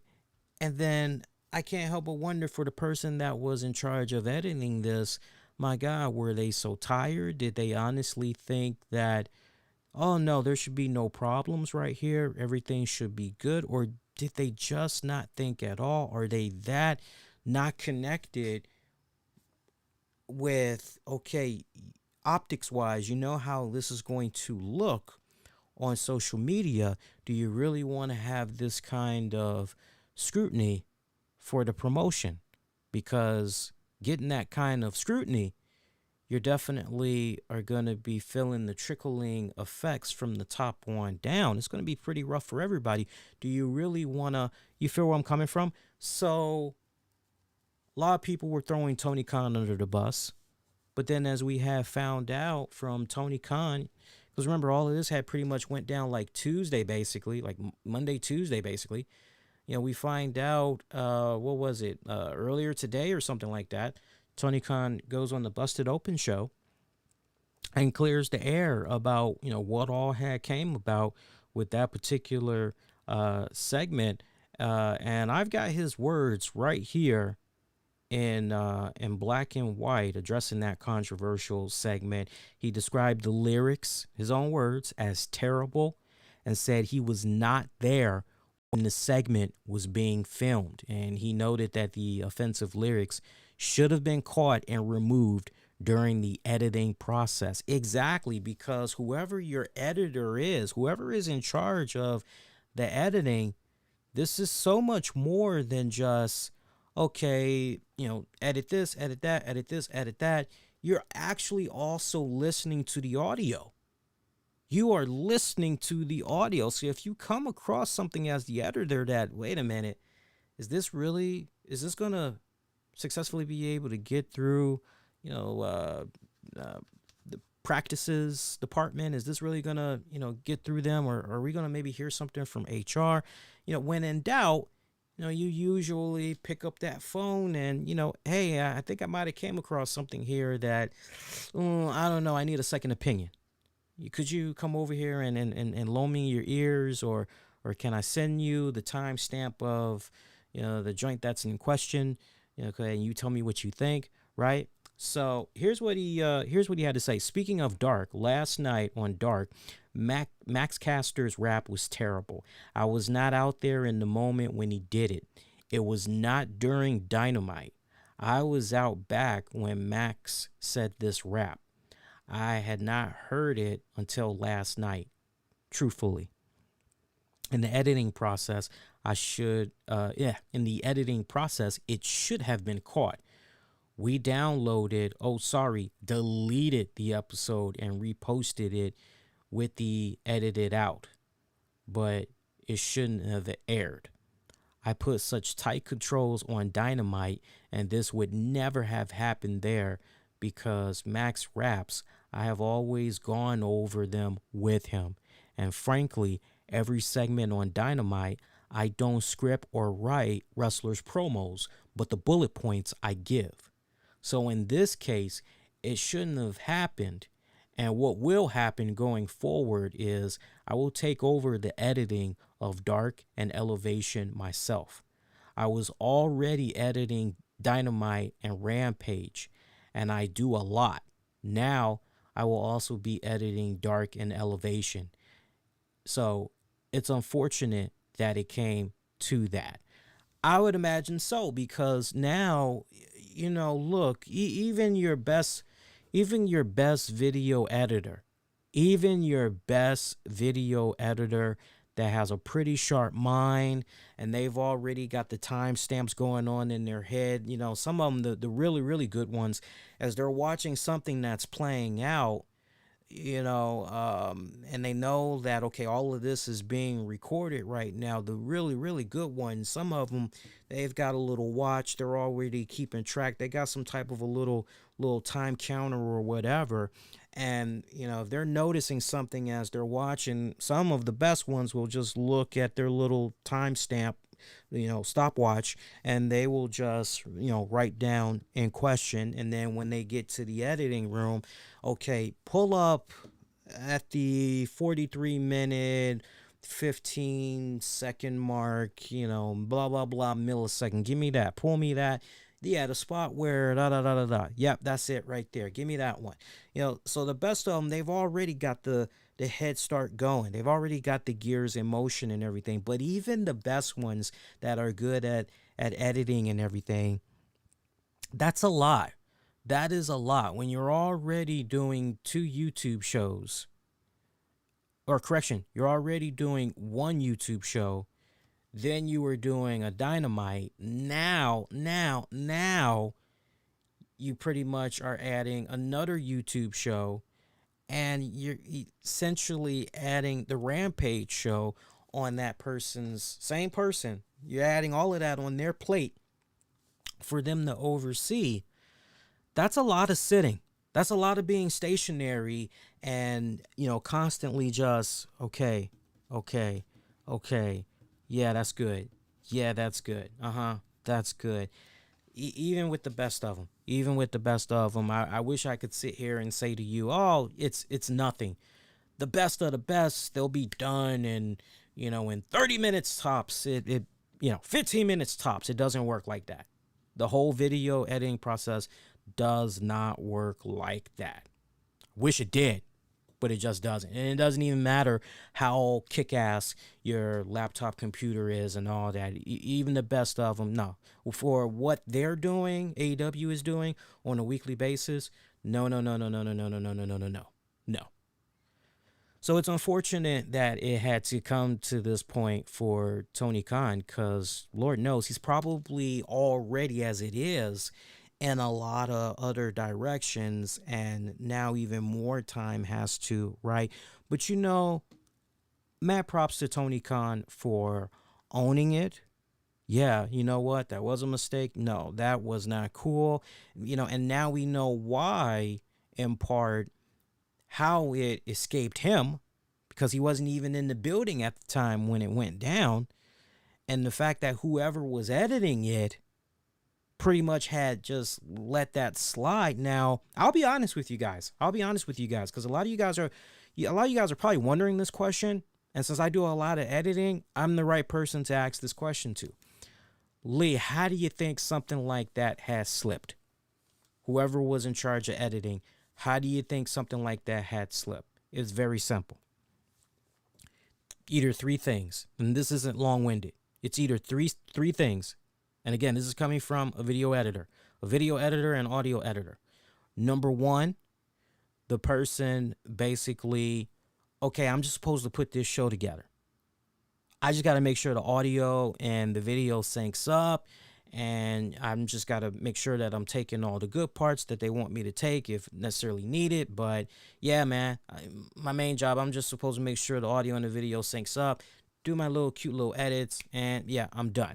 All right. So that's mentality number 1. Mentality number 2 is essentially, okay, I'm going to do this, but I'm going to have a friend or I'm going to have a family member that's also going to help me out and do a little bit of the audio video editing too. Oh, hey, I need a break. Hey, can you spot me for about 10 minutes? Yeah, I'm at about this part right here. And, yeah, I'm just going to go use the bathroom or whatever. Come on back. Any issues, any problems? No, it's good. Oh, okay, great. And that's how it can escape that main person who was editing, is if they have basically a a silent tag partner that's helping them out with that project. Okay. Number three, the person that was editing was just being totally lazy.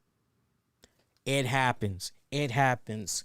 I've been there many times in previous years where I'm editing something and it's like, man, I just want to be done with this already. Okay, you know what? Just fuck this. Let's just get it done already. Like, I don't give a fuck. Let's just, fuck. Let's just get it done already. Yeah, there might be some hissing. There might be some popping. Just put the shit together already. It's an episode. Let's go. But the fine detail. So one of those scenarios definitely had went down. Look, as you saw, no Acclaimed on Dynamite tonight. I'm sure Tony Khan had chewed into Max Caster big time. I'm sure he chewed him a new asshole when it was all said and done. But if you ask me specifically, Lee, is there anything in addition you would like to see? I followed up with this on Twitter earlier today, but I want to reiterate it here on the show, and it's very simple. And I hope that this gets back to Tony Khan. I know some of those guys in AEW, they make their rounds. They check out some of the things that other podcasts have to say. Look, I ain't sucking my own dick in no type of way, so please don't take it like that. But there's been very specific things I have said on the show off and on since AEW has been in existence.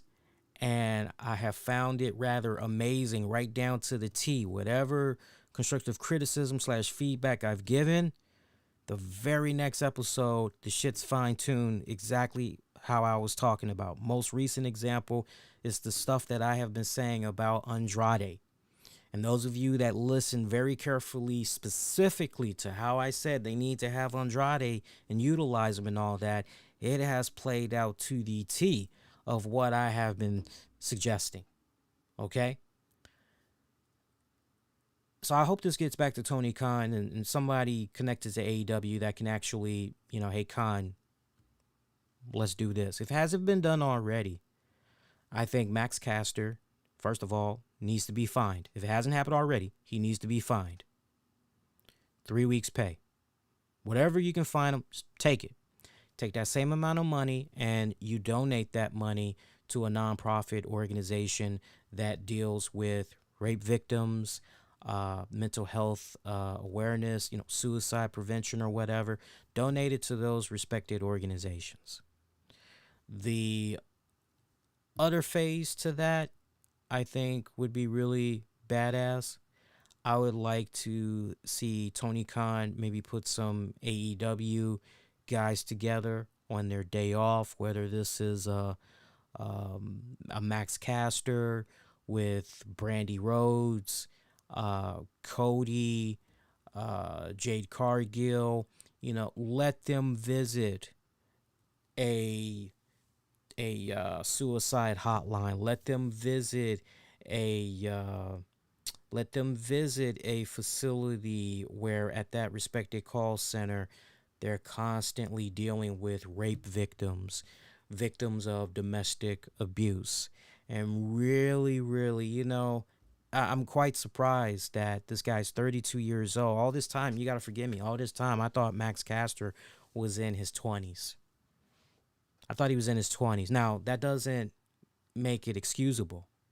I'm not excusing him. But at least you can make the argument, usually when guys are in their early 20s, yeah, they're pretty stupid. They're still trying to find themselves. They do a lot of boneheaded, stupid shit. They can just mainly think with their dicks. Come on, guys, you know it's true. All right? Ladies know it's true, so let's admit to ourselves, guys, we know it's true. But the fact that he's in his early 30s and I just don't understand how you can be that insensitive, especially in this day and age, everything that's going on with social media, right? And the way that information travels within seconds at light speed, and you can be anywhere in the world and you got all what you need in the palm of your hands, and you can pretty much react instantly, just like that. Just like that. But I would specifically like to see those things happen with Max Caster and, really, really drive it home and, I'm sorry, but going on social media, yeah, look what I did. I was able, yeah, I'm an overnight sensation. Yeah, and what? Mic drop. No, no, no, no, no. No. That's nothing to hang your hat on and be proud of. Making fun of a rape scandal, even if it turned out it was bogus, making fun of some rape scandal, making fun of a 3-time gold medal Olympic winner in Simone, making fun of her mental health awareness. No, making fun of a 19-year-old girl and referencing her vagina, whether or not it smells or some other. No, fuck, no. No. There was nothing that was cool. There was nothing, and this isn't coming from somebody that's being very insensitive or anything like that. Look, man, some of my favorite rappers of all time, B.I.G., Tupac, fucking Naughty by Nature, Trap Called Quest, Slum Village, Eric B. and Rakim. I mean, shit, my list just goes on and on and on and on and on till the break of dawn. I've heard my share of raps. Eminem, for God's sake. Jay-Z, Nas. My list just goes on and on and on. I ain't never heard shit like, the shit that I heard from Max Caster was the type of shit that you would say to get some type of a reaction. Desperate for a reaction, desperate for attention, while at the same time being reckless, careless, and insensitive. Bottom line. Bottom fucking line. So, curious what you guys had thought about that. You can definitely sound off and let me know, especially you're going to be checking this out on demand and on the downloads. NXT this week, look, I'm going to be honest with you guys. And I said this in the Discord tonight because I actually was watching NXT at the same time as Dynamite tonight because I didn't get a chance to watch NXT yesterday. You guys know because I was having the tech issues yesterday. NXT was also a underwhelming show. It was. Yeah, I mean, that episode was just... There was nothing about that episode I liked. I'm being honest with you guys. Nothing. I didn't find that one thing I liked about that episode. It felt very raw-ish. Now look, the Samoa Joe Karrion Kross segment, that was okay. That wasn't all bad. That was actually pretty good. But I mean, just past that. Now, I also did enjoy seeing Indy Hartwell essentially get on top of Dexter Lumis and just tonguing the hell out of him. I actually did enjoy that. That was pretty good. All right, the crazy couple, they finally got together here. Awesome. And it pretty much goes off the air with Indy Hartwell on top of the man, while the Garganos are looking on like, what the hell is wrong with this girl? The hell with her. I did enjoy that, but everything else was just filler as far as I was concerned. I didn't even enjoy the stuff that was going on with, I keep wanting to call them Elgato Phantasma. Because I be thinking about the Elgato gadgets and all that. But you know exactly what I'm talking about. Them and their whole beef going on with Hit Row. I didn't even care about that this week. Was very numb to that this week. I'm trying to think if there was even, what was most cringeworthy about NXT this week? The restaurant segment with Io Shirai and what's her face? I can't think of her name right now. I'll kind of need somebody's help in the chat.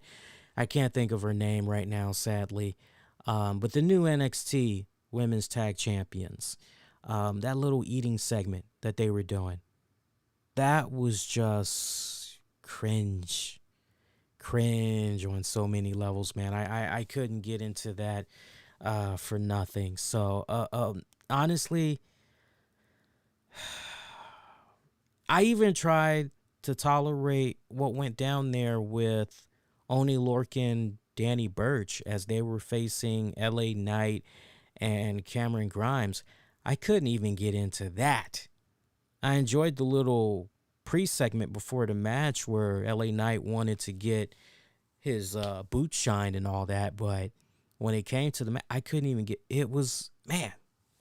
And I haven't felt that way about NXT in a long time. I thought I was being a little bit too hard, but there was actually a couple of people that were saying to me, "Nah, man, I'm was feeling the same way. I tuned out after about 45 minutes. I'm like, bless your heart, because I made it a lot more.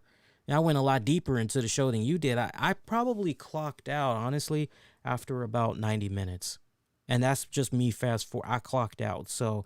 A pretty lackluster, uneventful episode of NXT, I would have to say.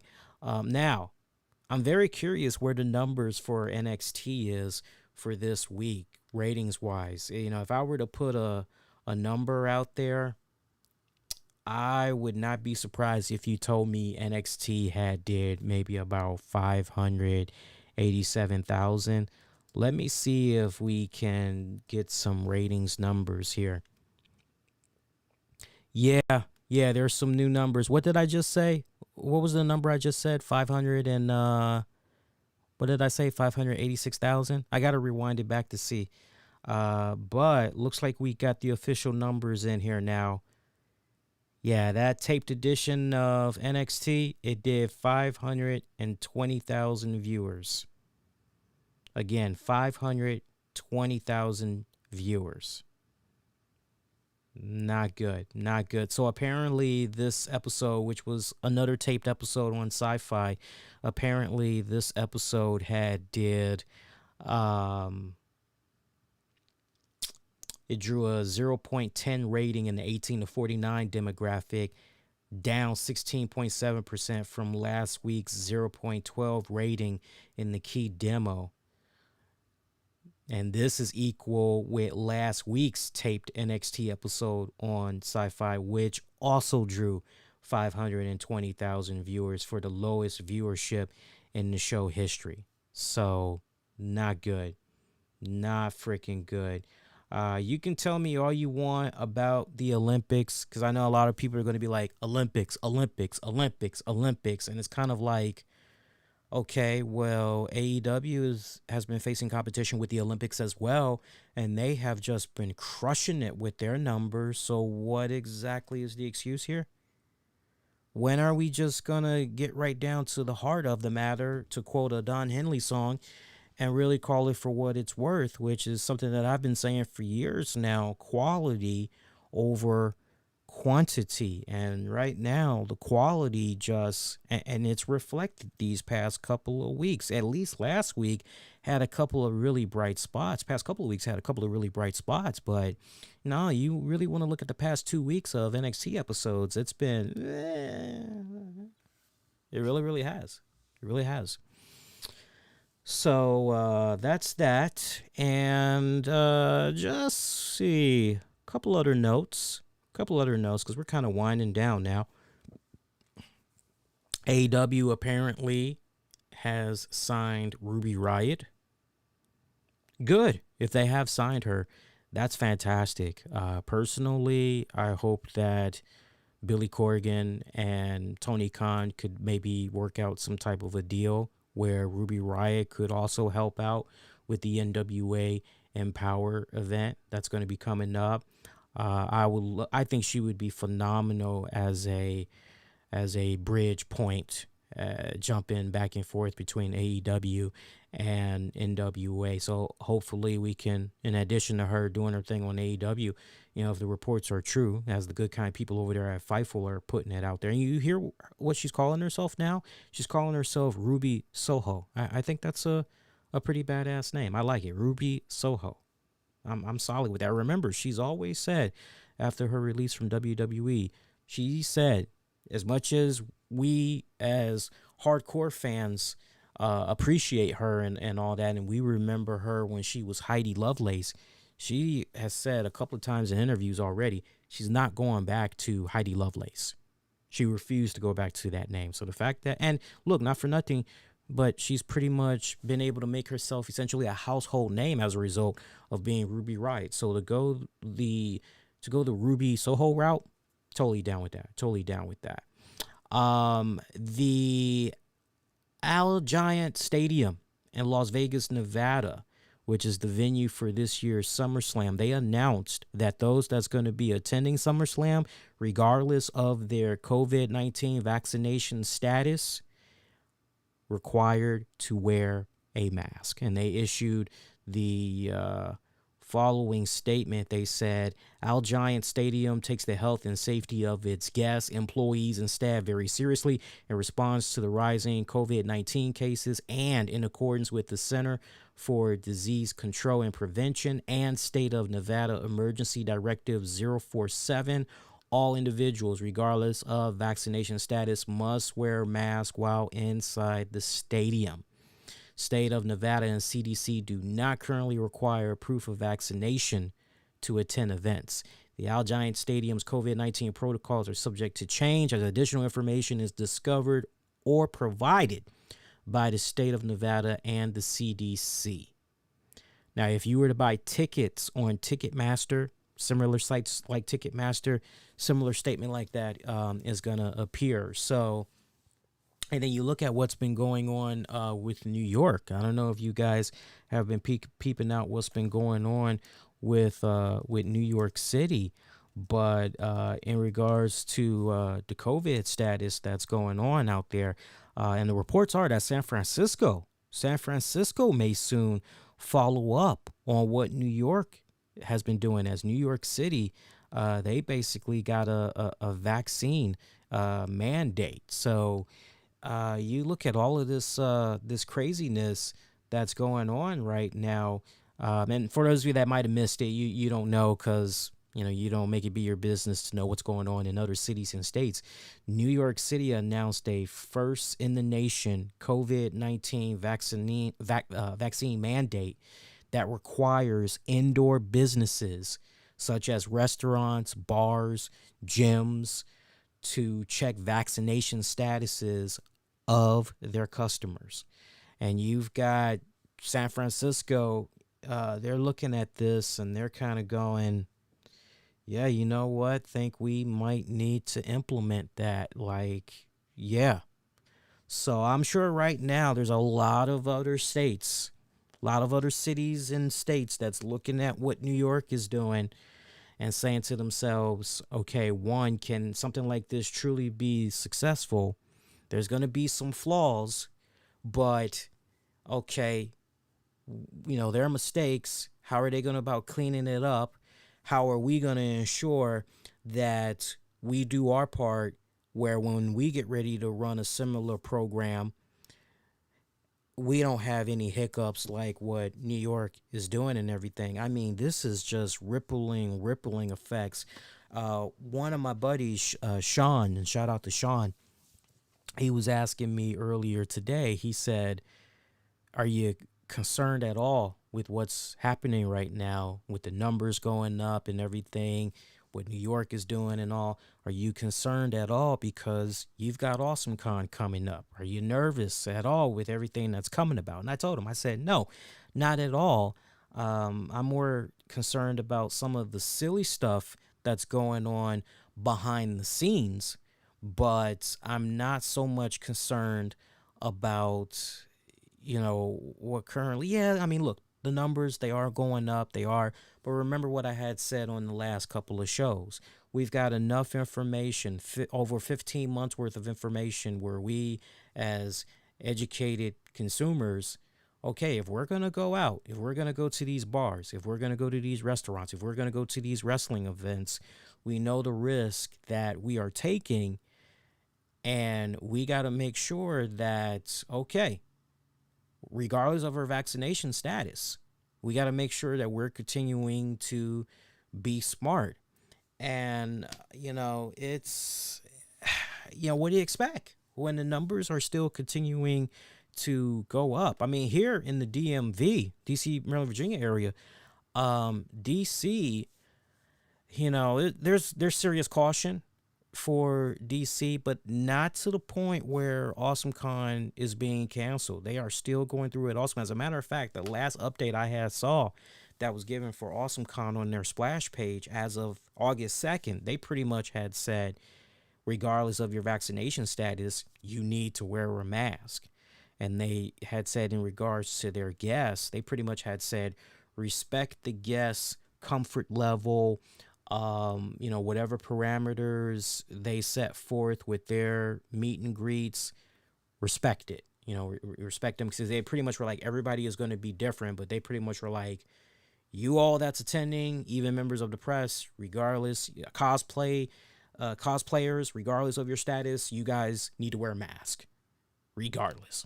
So, it's sad that it's pretty much come to this, and it's going to be interesting to see what's going to be happening with some of these wrestling events going forward, because if the numbers continue to go high, I'm sure that all of these wrestling promotions are going to be saying to themselves, okay, we got to tread lightly here, because even though we've got some of these dates lined up, you see how these numbers are continuing to grow.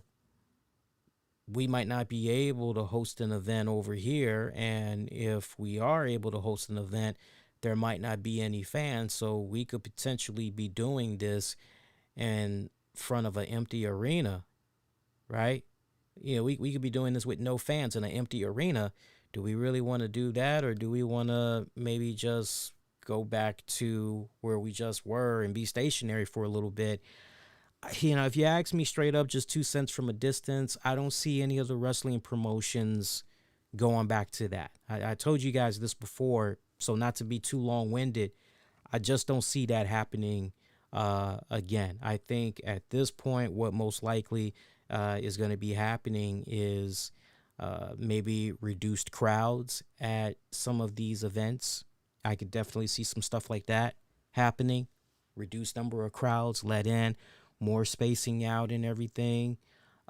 Definitely the enforcement of masks. I could for sure see that. But when you hear something like that, as far as, hey, we're going to make sure that for gyms, restaurants, bars, I wouldn't be surprised if it was also extended to grocery stores, like any place that is dealing with a massive amount of people. You got to deal with the general public. I would not be surprised if, okay, no.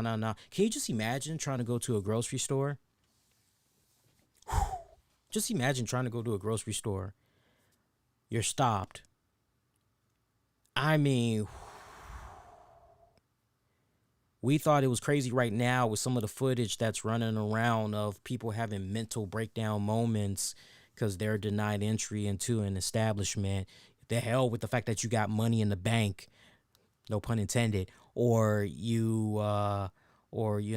you have been going to a grocery store for like 20 years and now all of a sudden you're told, hey, now you can't come in because you either got to wear a mask or you got to show proof that you're vaccinated.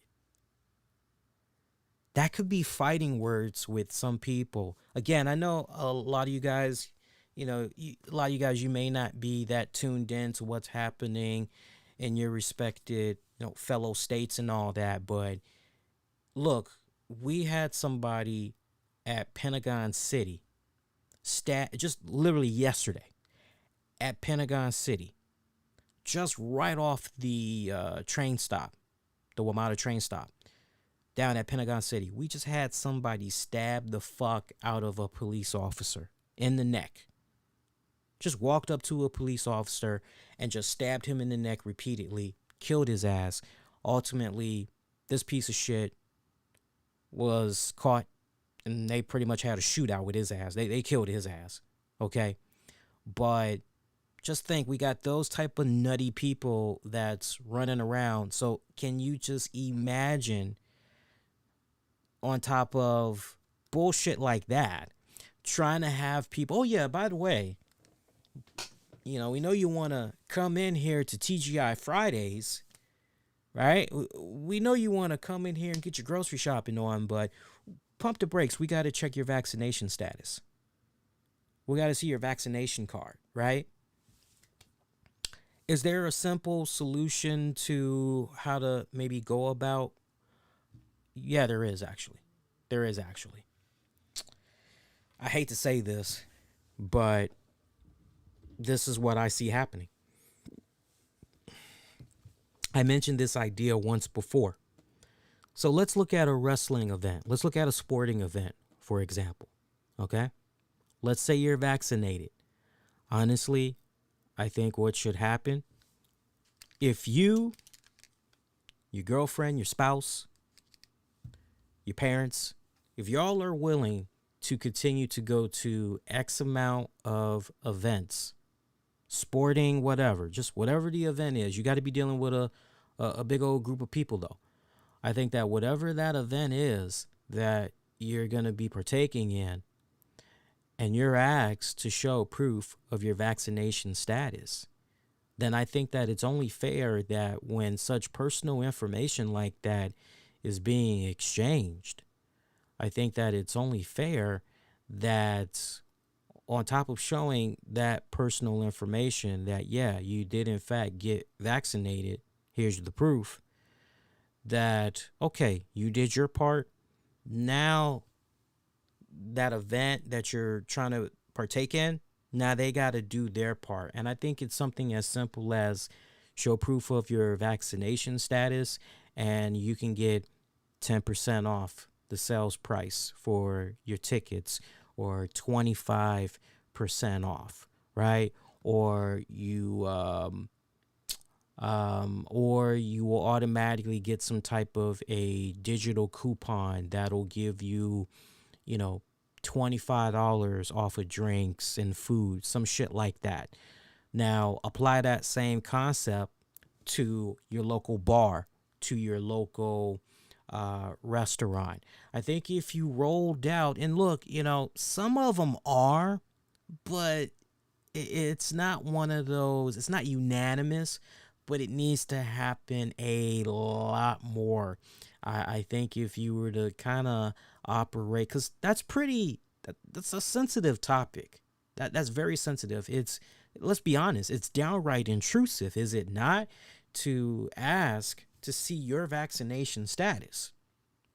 Now, anybody that, and again, we got to be very, very careful here, because on the one hand, I mean, that's great that you want to make sure that people that got vaccinated are the ones that's coming into your joints. I get that. But we got to make sure that we don't, because we're riding a very fine line here. I'm going to call it for what it's worth. We're going that segregation route.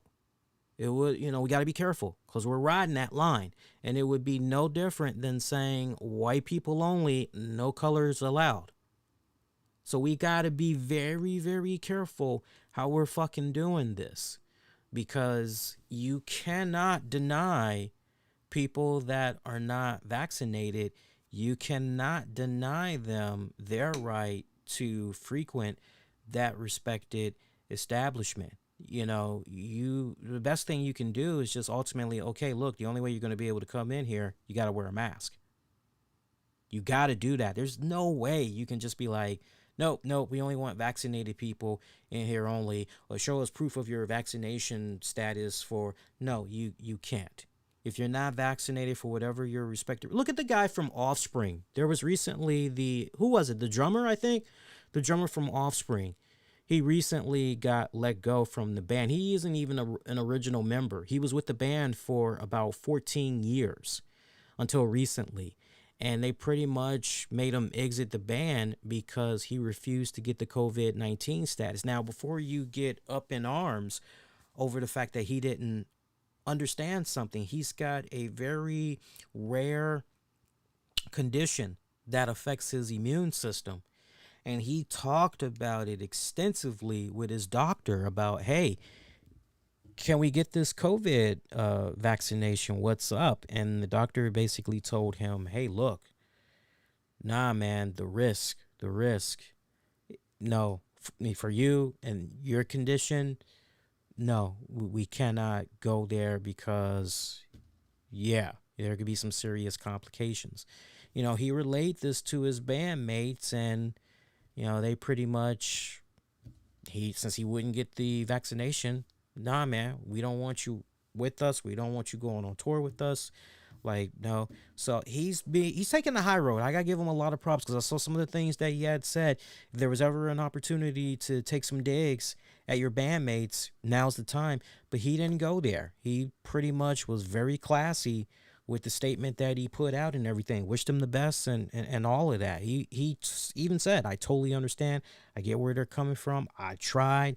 I wish I could under a different circumstance, but I got to do what's best for me and my family, much like they got to do what's best for them. So it's all good. So we got to make sure that we're very, very careful here. And we don't, if you're not going to go the mask route for those that's unvaccinated, then do you maybe pull a swerve? Do you maybe go the Costco route? Do you go to Sam's Club route and basically, oh, well, we have special hours for you guys. You guys will be able to shop at this time. Do you maybe do something like that? That can be kind of tricky too, right? Or do you essentially encourage them to, go on the website to place their order, and pretty much they could just sit in their car when the order is ready for pickup? That way they don't even need to come into that respected establishment. And you feel where I'm coming from? But then you got some people that are, so it's a very delicate situation here. But as far as just the immediate future that I see happening, I could see a lot of these sporting events, all of these entertaining event venues. I can see a lot of these cats just, hey, if you got your vaccination, show us proof, get a couple of dollars off your ticket, get a couple of dollars off your food. I can see some shit like that happening. And of course, if you are not vaccinated, something that they're already doing right now, which is, okay, well, we're going to put you over here in this section, with everybody that didn't get their vaccinations and all that. But very curious to see what's going to be happening here with New York. And after all, New York isn't exactly the hottest place to be right now with all that shit going on with Anthony Cuomo, Cuomo, there you go, Cuomo. But that's a different topic for another time. So hopefully you guys are kind of thinking a little bit like that. CM Punk, would he show up this weekend? Well, if I'm not mistaken, wait a minute. I thought that Rampage is not supposed to be premiering. Did I miss out on something? I thought Rampage was not supposed to be premiering until August 13th. Did I miss out on something here? Let me just check out something real quick because I'm getting a question in the chat asking if I think CM Punk is going to be showing up this weekend. And I was under the impression that AEW Rampage was actually premiering on the 13th. So hang on a second here. Yeah, AEW Rampage does not begin until August 13th. Now, if they happen to be taping it this weekend, which I think would be a really bad move for AEW. Yeah, it looks like from what I'm seeing right now, I'm not seeing anything about it being taped. That first episode, I'm not seeing anything about it being taped. So unless I'm missing something here, and we respectfully, we've already talked about CM Punk. My God, we dedicated like a whole, did we not, guys? We dedicated like a whole 30 minutes to talking about CM Punk. As a matter of fact, and this goes to anybody else that wants to pick my brain on CM Punk. If you want, go to, and I'll tell you exactly the episode. Bear with me a second here. All right, I got it loading up. Let's see, what episode was that? Go to the, where is it? Let me see here. Go to the, wow, it was 2 weeks ago that we talked about CM Punk. Go back to the AEW Dynamite July 21st, 2021 Fighter Fest Night 2 recap show. We also talked about NXT. We talked all things CM Punk on that one, but I'm pretty sure I had said something along the lines of, by all accounts, they pretty much are setting everything up for CM Punk maybe on that Rampage, or if anything, just really laying down the groundwork to try to somehow get him involved at the All Out event in September. So, just have to wait and see. It's kind of one of those deals where it's like, well, what would you like to see? But what do you think will most likely happen? It's kind of one of those type of questions. Let's see here. Anthony, shout out to Anthony. Do I think AEW will overtake WWE in the ratings? If you mean as far as this week's Dynamite compared to NXT, oh, hands down. Hands down, yeah. I mean, look, we just went over NXT number for this week. They did, what was it, another 520,000 on Sci-Fi just as the previous week. Meanwhile, AEW, they've been doing about 1 million plus the past 2 weeks now. So I think I've already said this week I'm looking at them probably, if they get another 1 million, that's badass. That's badass. But I'm being generous. I'm gonna put them at about 950,000. I know that number probably changed from earlier, but just so I can have a better muscle memory on the number, I'm going to say 950,000 they'll do for this week. And if they get more than that, that's great. But if they were to get around that ballpark, I still look at that as phenomenal success for AEW. Maybe things will be a little bit different for NXT once the Olympics are over and they go back to their USA time slot. We'll have to wait and see. And you notice, once again, we've barely been getting any type of promotional work whatsoever for NXT going to Sci-Fi. We got to do a lot more heavy promoting there of NXT on Sci-Fi rather than just be like, oh, NXT this Tuesday. We got to do a lot more than that. We got to make sure we're doing the full court bliss there, man. Got to make sure we're doing that. Let's see. Anything else we need to get into before we get ready to wrap it up for tonight? Because at this point, we did about 2 hours and about 33 minutes. So went a little bit longer than anticipated, but it's all good. It's all good. Nothing but love. I like when we do these nice deluxe shows for you guys. Yeah, nothing else that comes to mind right now, wrestling news related. So, unless there's a specific topic, you kind of want for me to maybe get into something you think that's really noteworthy that you want me to maybe spend a couple of minutes talking about, I'll definitely go there. But otherwise, some quick programming notes. I'll buy you guys time if you want to maybe post a little something in the chat. Again, something that is kind of worthwhile. You maybe want me to talk about for a couple of minutes. I'll buy you guys some time. But programming notes, we're pretty much done for this week. I was contemplating on maybe doing a show this Friday.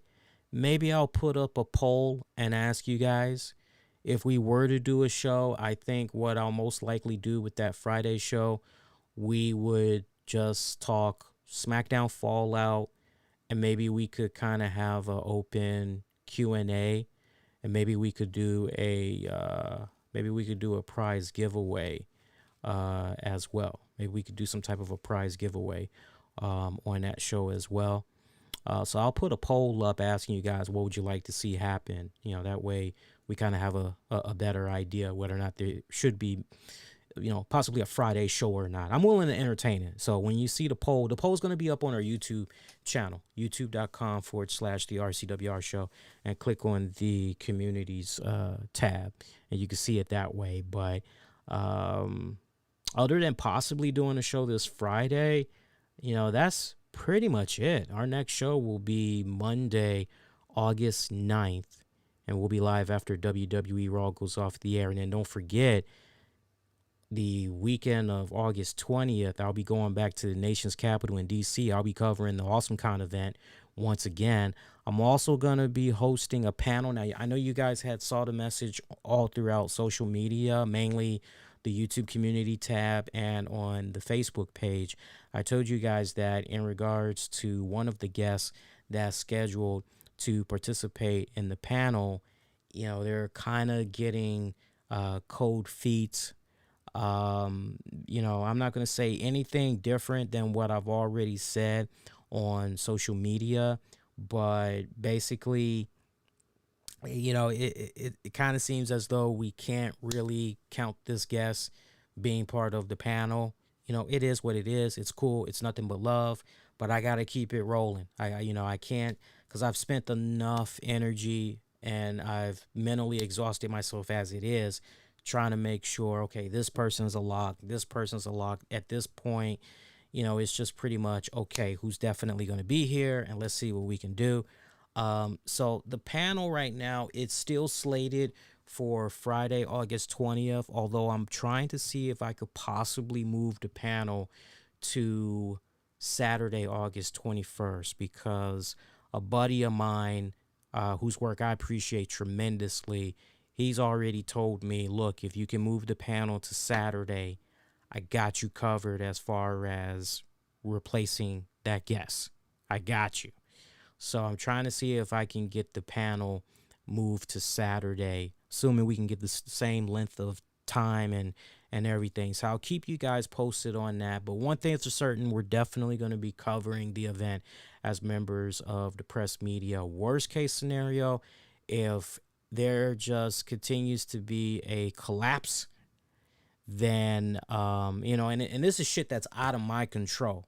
Like, I've tried, but at this point, it's just shit that's out of my control. So you can't really dwell over shit that's out of your control. Push come to shove and shit just totally collapses, then I will personally just pull the plug on the panel, and I will gladly just cover the event the way I have been covering it the past couple of years. I've already inquired about some interviews too, so I can't wait to see who all is going to be available for interviews so we can bring it right here for you guys. Pretty excited about that. And other than that, yeah, I mean, that's pretty much it. So look, you guys made it up to this point. Appreciate you guys as always. If you haven't done so already, please make sure you hit that like button. By doing so, helps out tremendously. It really, really does. It helps put more eyeballs on the product. And I see a few of you guys have been hitting the subscribe button as of late. Appreciate that tremendously. Hit that like button. Hit that subscribe button, definitely. And you can get at me on Twitter, Facebook, Instagram. Use the keywords, the RCWR Show. Look out for that poll I had mentioned a couple of minutes ago, okay? And yeah, I'll potentially see you guys on Friday. Otherwise, wishing all y'all to be safe and most importantly, be kind to one another. Shout out to those of you that tuned in live. Appreciate you guys as always. Special shout out to everybody that supports the show. You all know exactly who you are, especially friends of the show. You guys know exactly who you are. You fellow podcasters, you know exactly who you guys are. Appreciate the love and support as always. And yeah, good night, a very good morning. Peace, y'all.